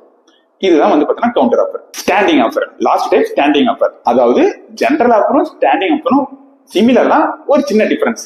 ஜெனரல் ஆஃபர்ல வந்து பாத்தீங்கன்னா டைம் லிமிட் இருக்காது, பட் ஸ்டாண்டிங் ஆஃபர்ல டைம் லிமிட் இருக்கும். ஃபார் எக்ஸாம்பிள் இப்ப Amazon big billion day sales நடக்குது இல்லையா, அதாவது வந்து பாத்தீங்கன்னா இந்த ஒரு பர்டிகுலர் 2 daysல வந்து வாங்குறீங்கன்னா அடிஷனல் 20% டிஸ்கவுண்ட் அப்படின்னு இருக்குல்ல, அதுதான் வந்து பாத்தீங்கன்னா ஸ்டாண்டிங் ஆஃபர். அதாவது nothing but general offer with some time limit. Okay, அந்த டைம் லிமிட் குள்ளார வந்து பாத்தீங்கன்னா நம்ம அக்செப்ட் பண்ணாதான் நமக்கு அந்த இது கிடைக்கும். இதுதான் வந்து பாத்தீங்கன்னா ஸ்டாண்டிங் ஆஃபர். இந்த ஸ்டாண்டிங் ஆஃபருக்கு இன்னொரு name continuing offer or open offer. Okay, so இதுதான் வந்து பாத்தீங்கன்னா 5 types ஆஃப் ஆஃபர். அடுத்து பார்க்க போற concept essential elements of offer. அதாவது essential element of value contract நம்ம பார்த்துக்கோம்ல, அதே மாதிரி ஆஃபருக்கும் சில எசென்ஷியல் எலிமெண்ட்ஸ் இருக்கு. இதெல்லாம் இருந்தாதான் வந்து பாத்தீங்கன்னா அதை நம்ம ஆஃபர்னு சொல்லுவோம், அப்படி இல்லைன்னா அது ஆஃபர் இல்ல. சோ எத்தனை எசென்ஷியல் எலிமெண்ட்ஸ்னா 10. அது நம்ம கான்ட்ராக்டுக்கும் 10 பார்த்தோம், 10 கண்டிஷன் இருந்தா தான் அது வந்து கான்ட்ராக்ட்னு சொல்லுவோம். அதே மாதிரி ஆஃபருக்கும் ஒரு 10 ஐட்டம் இருக்கு, அந்த 10 ஐட்டம் ஃபுல்ஃபில் ஆனாதான் அது ஆஃபர், அப்படி இல்லைன்னா அது ஆஃபர் இல்ல. வாங்க நம்ம ஒன் பை ஒன்னா. First one, capable of creating legal relationship. Similar to அதே கான்ட்ராக்ட் தான், அந்த கான்ட்ராக்ட் இருந்த கண்டிஷன் தான் இங்கேயும். Capable of creating legal relationship. For example நான் வந்து பாத்தீங்கன்னா அம்பானிக்கு சொல்றேன், அம்பானிக்கு இந்த மாதிரி என்னோட பொண்ணுக்கு வந்து கல்யாணம் இருக்கு சார், நீங்க வந்து வந்துருங்க, நீங்க வந்தனா வந்து ரொம்ப சிறப்பா இருக்கும் அப்படின்னு நான் வந்து ஒரு ஆஃபர் சொல்றேன். ஓகேவா, இங்க அவர் வராட்னா நான் கோர்ட்ல போய் கேஸ் போடணும்னு எனக்கு இன்டென்ஷன் இருக்கா இல்லையா? இல்ல, கரெக்டா? அவருக்கு மேபி ஏதாச்சும் பிஸியா இருக்குன்னு வரலன்னு வச்சுக்கோங்க, நான் போய் மறுபடியும் கோர்ட்ல கேஸா போட முடியும். இந்த மாதிரி நான் வந்து 100 பத்திரிக்கை வச்சிருக்கேன், அதுல வந்து 10 பேர் வரலன்னு சொல்லிட்டு நான் 10 பேருக்கு போய் கேஸா போட முடியும்? இல்ல, கரெக்டா? சோ இது வந்து பாத்தீங்கன்னா ஜஸ்ட் ஒரு சோஷியல் ஆஃபர். அவங்க வந்தா வரலாம், வரனா போலாம், நான் போய் கோர்ட்ல கேஸ் எல்லாம் போட மாட்டேன். சோ இது வந்து பாத்தீங்கன்னா ஆக்சுவலா ஆஃபரே கிடையாது.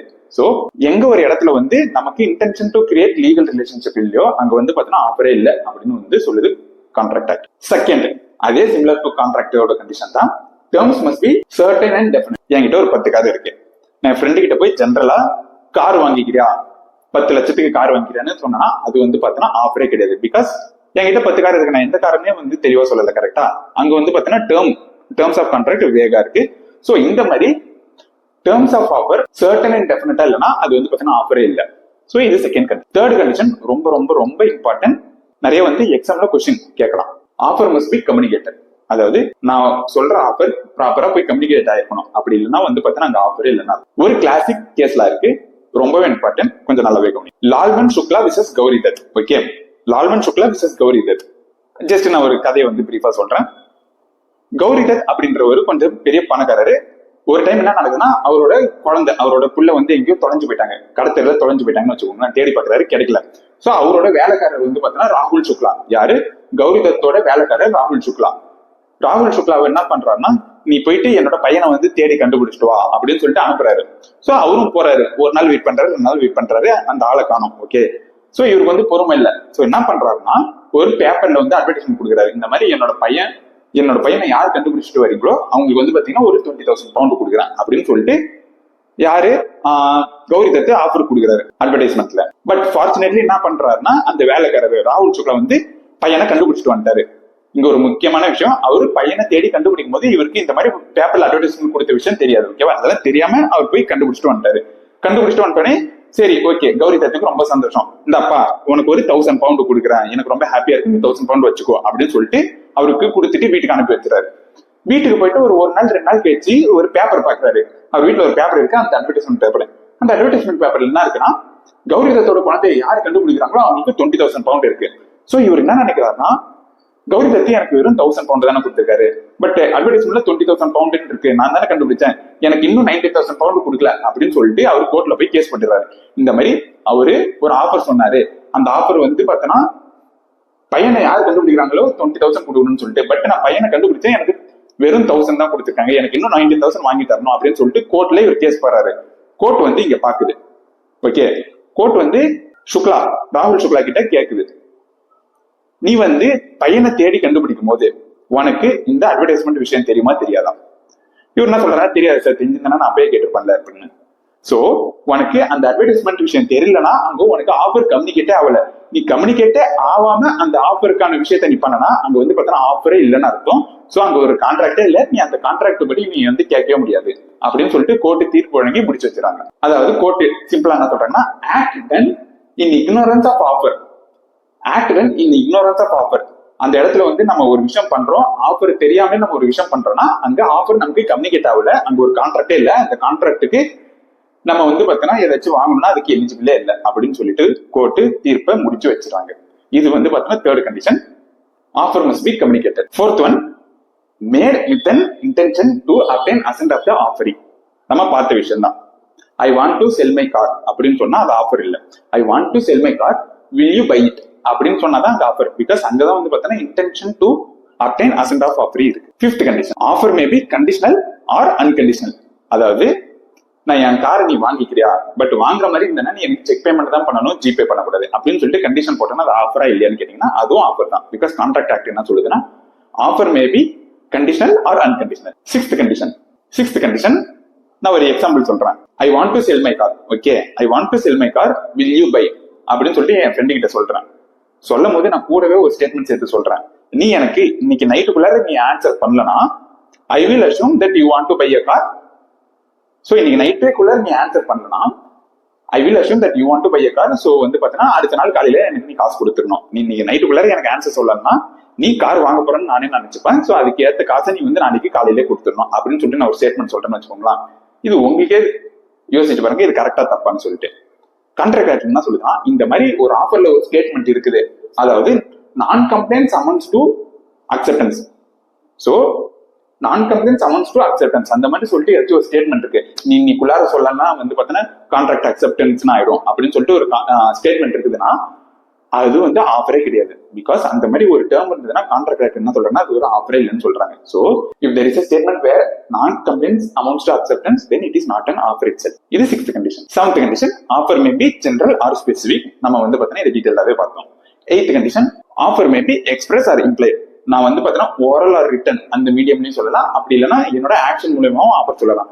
அதான் ஃபார் எக்ஸாம்பிள், இப்ப நம்ம வந்து பாத்தீங்கன்னா கையில பேக்கோட நிக்கிறோம், ஒரு கூலி வந்து பேக்கை தூக்குறாருன்னா அவர் வந்து எதுவுமே சொல்லல. So it is not an express offer, it is implied. ஓகேவா? சப்போஸ் நமக்கு அந்த ஆஃபர் வேணா இல்லப்பான்னு சொல்லிட்டு நம்மளா நிறுத்தணும். சப்போஸ் நம்ம நிறுத்தலன்னா அந்த ஆஃபருக்கு நம்ம அக்செப்ட் பண்றோம்னு அர்த்தம். So offer may be express or implied. 9th condition, offer is different from ஒரு 5 திங்ஸ். ஓகே, இந்த 5 விஷயம் வந்து பார்த்தீங்கன்னா ஆஃபர் இல்லைன்னு சொல்லிட்டு ஸ்பெசிஃபிக்கா கான்ட்ராக்ட் சொல்லுது. Offer is different from statement of intention. அதாவது I want to sell my car, அப்படின்னு சொன்னா அது ஆஃபர் இல்ல, it's just statement of intention.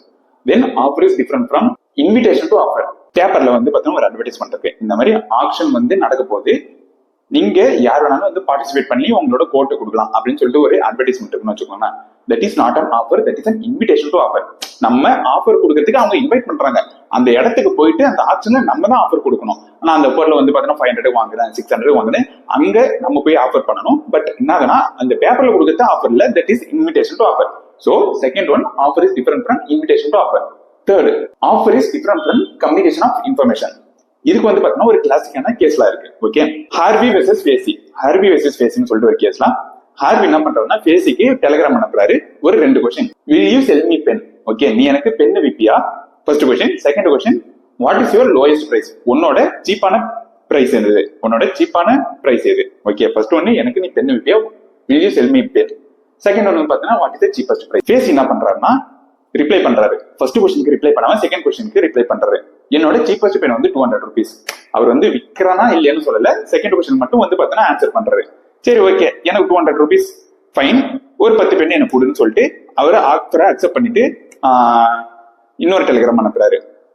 Face என்ன பண்றாங்கன்னா, நான் உனக்கு ஆஃபரே கொடுக்கல, நீ தான் அக்செப்ட் பண்ணி எனக்கு டெலிகிராம் அனுப்புறேன், நான் உனக்கு ஜஸ்ட் ஒரு இன்ஃபர்மேஷன் தான் கொடுத்தேன், என்கிட்ட பென் எல்லாம் இல்ல, பென் இருந்தானா சீப்பான பென் ஒரு 200 இருக்குன்னு சொல்லிட்டு உனக்கு ஒரு இன்ஃபர்மேஷன் தான் கொடுத்தேன்னு சொல்லிட்டு சொல்றாரு. ஹார்விக்கு ரொம்ப கோவம், ஃபேசி மேல போய் கேஸ் போட்டுறாரு கோர்ட்ல. கோர்ட் என்ன சொல்லுதுன்னா, இங்க பார்ப்பா ஹார்வி, நீ 2 கொஸ்டின் கேட்ட. ஒன்னு வந்து பாத்தீங்கன்னா will you sell me pen, second one பாத்தீங்கன்னா வாட் இஸ் த பிரைஸ். அவரு ஃபர்ஸ்ட் கொஸ்டினுக்கு ஆன்சர் பண்ணல, செகண்ட் கொஸ்டினுக்கு ஆன்சர் பண்றது அது ஜஸ்ட் இன்ஃபர்மேஷன் தான். அவர் வந்து பாத்தீங்கன்னா இன்ஃபர்மேஷன் தான் கொடுக்குறாரு தவிர ஆஃபர் எதுவும் கொடுக்கல. ஓகேவா? சோ ஆஃபர் கொடுக்காத போது நீ எப்படி அக்செப்ட் பண்ணிட்டு அது ஒரு கான்ட்ராக்ட்னு சொல்ற, சோ நீ பண்றது தப்பு அப்படின்னு சொல்லிட்டு கோர்ட்ல கேஸ முடிச்சு வச்சிருக்காங்க. சோ இங்க என்ன சொல்ல வரேன்னா, இப்ப நம்ம ஏதாச்சும் ஒரு பிரைஸ் சொல்றோம் அப்படின்னா அது ஒரு ஆஃபர் இல்ல, அது just and statement of information. Then offer is different from prospectus. ப்ராஸ்பெக்டஸ்னா ஒண்ணும் இல்ல, கம்பெனி வந்து பாத்தீங்கன்னா பப்ளிக்கு ஷேர் இஷ்யூ பண்ணும்போது அவங்களோட பெருமையெல்லாம் போடுவாங்க, இந்த மாதிரி என்னோட கம்பெனி இந்த மாதிரி பிசினஸ் பண்ணுது, இவ்வளவு தரம் ப்ராஃபிட் அப்படின்னு சொல்லிட்டு ஒரு ப்ராஸ்பெக்டஸ் வந்து ஒரு டாக்குமெண்ட் ப்ரிப்பேர் பண்ணி பப்ளிக்கு கொடுப்பாங்க, நீங்க வந்து என் ஷேர் சப்ஸ்கிரைப் பண்ணுங்க அப்படின்னு சொல்லிட்டு. அது வந்து பாத்தீங்கன்னா ஒரு ப்ராஸ்பெக்டஸ் தான். அந்த ப்ராஸ்பெக்டஸ் வந்து பாத்தீங்கன்னா ஆஃபர் இல்ல. Okay, prospectus is just an invitation to offer. அதே மாதிரி தான் ஏதாச்சும் அட்வர்டைஸ்மெண்ட் இருக்குன்னு வச்சுக்கோங்களா, அந்த அட்வர்டைஸ்மெண்ட்டும் வந்து பாத்தீங்கன்னா ஆஃபர் இல்ல, just an invitation to offer. So contract என்ன சொல்லுதுன்னா, offer is different from statement of intention, invitation to offer, communication of information, prospectus and advertisement. So இதுதான் வந்து பாத்தீங்கன்னா 9th கண்டிஷன். சி, இங்க அட்வர்டைஸ்மெண்ட்டுக்கு offer is different from advertisement சொல்றேன்ல, அதுக்கும் ஒரு கேஸ்ல இருக்கு. என்னதுன்னா Harris versus Nickerson. Okay, Harris versus Nickerson. Nickerson என்ன பண்றாருன்னா அட்வர்டைஸ்மெண்ட் கொடுக்குறாரு, இந்த மாதிரி ஆப்ஷன் நடக்க போது ABCDE அப்படின்னு சொல்லிட்டு ஒரு 5 பொருள் வந்து பாத்தீங்கன்னா ஆப்ஷன் நான் வந்து விட போறேன், யார் வேணாலும் வந்து வாங்கிக்கலாம் அப்படின்னு சொல்லிட்டு நிக்கர்சன் ஒரு அட்வர்டைஸ்மெண்ட் கொடுக்குறாரு. ஹாரிஸ்க்கு வந்து பாத்தீங்கன்னா ஏவும் பியும் வாங்கணும்னு ஆசை. ஓகேவா? ப்ராடக்ட் ஏவும் ப்ராடக்ட் பியும் வாங்கணும்னு ஆசை. ஸோ அதனால அவர் செலவு பண்ணிட்டு பஸ் பேர்லாம் செலவு பண்ணிட்டு போயிட்டு உட்கார்றாரு அந்த ஆப்ஷன் டேபிள்ல. அங்க வந்து பாத்தீங்கன்னா ஏவும் பியும் தவிர CDE அந்த ப்ராடக்ட் மட்டும் தான் விக்குது. இவருக்கு ரொம்ப கோவம், என்னடா இது, இவர் ஒரு ஆஃபர் கொடுக்குறாரு, அதை நான் அக்செப்ட் பண்ணிட்டு வந்தேன்னா அந்த பொருளே இல்லை அப்படின்னு சொல்லிட்டு இவர் போய் கேஸ் போடுறாரு.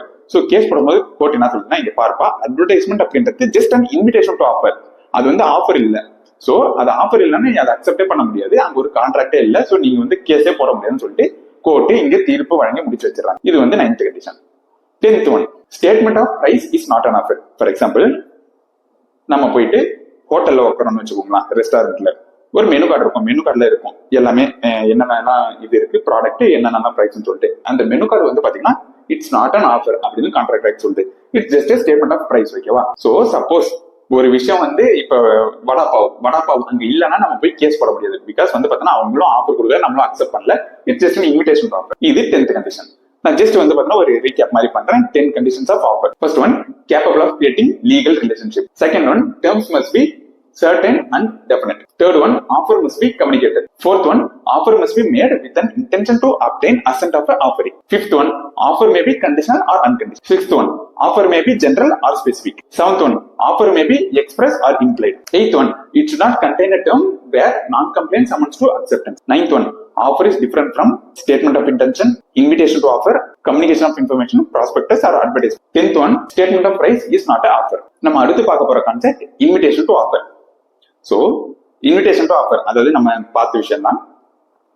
It is an information to induce offer. ஓகேவா?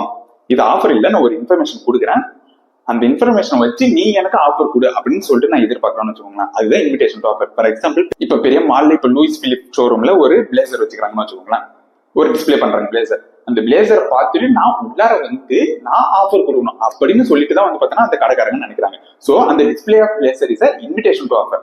அதே மாதிரி தான் இப்ப சூப்பர் மார்க்கெட்ல நிறைய இப்ப மேகி எல்லாம் அடிக்க வச்சுக்கிறாங்களே, அது நாட் அன் ஆஃபர், அது இன்விடேஷன் டு ஆஃபர். நீங்க நினைக்கலாம் இது ஆஃபரா இருந்தா இன்விடேஷன் டு ஆஃபரா இருந்தா என்னடா டிஃபரன்ஸ் அப்படின்னு என்கிட்ட கேட்கலாம். என்ன டிஃபரன்ஸ்னா, சப்போஸ் அது ஆஃபரா இருந்ததுன்னு வச்சுக்கோங்களேன், அந்த மேகி பேக்கெட்டை நான் எடுக்கும் போதே ஆஃபர் வந்து அக்செப்டன்ஸ் ஆயிடும். ஓகே, ஆஃபர் அக்செப்டன்ஸ் ஆயிடுச்சுன்னா ஃபைனலா கான்ட்ராக்ட் ஆயிடும். கரெக்டா? அந்த மாதிரி சமயத்துல நான் மறுபடியும் போயிட்டு எடுத்து மேகியை வைக்க முடியாது. பட் சில டைம் வந்து பாத்தீங்கன்னா சும்மா ஒரு பொருளை எடுத்து பார்ப்பேன், வைப்பேன், வைக்க ரேட்டை பார்த்துட்டு வைப்பேன். சோ அது ஒரு ஆஃபரா நம்ம ட்ரீட் பண்ணனா அந்த பொருளை எடுத்துட்டு மறுபடியும் வைக்க முடியாது. அது இன்விடேஷன் டு ஆஃபரா இருக்கிறதுனால தான் அந்த பொருளை நான் எடுத்துட்டு ஓகே இதை நான் ஆஃபர் பண்ணலாமா, ஆஃபர் கொடுக்கலாமான்னு சொல்லிட்டு அனலைஸ் பண்ணிட்டு வேணும்னா நான் ஆஃபர் கொடுக்கலாம், அப்படி இல்லைன்னா வேணாம் இந்த மேகி பாக்கெட் அப்படின்னு சொல்லிட்டு வச்சிடலாம்.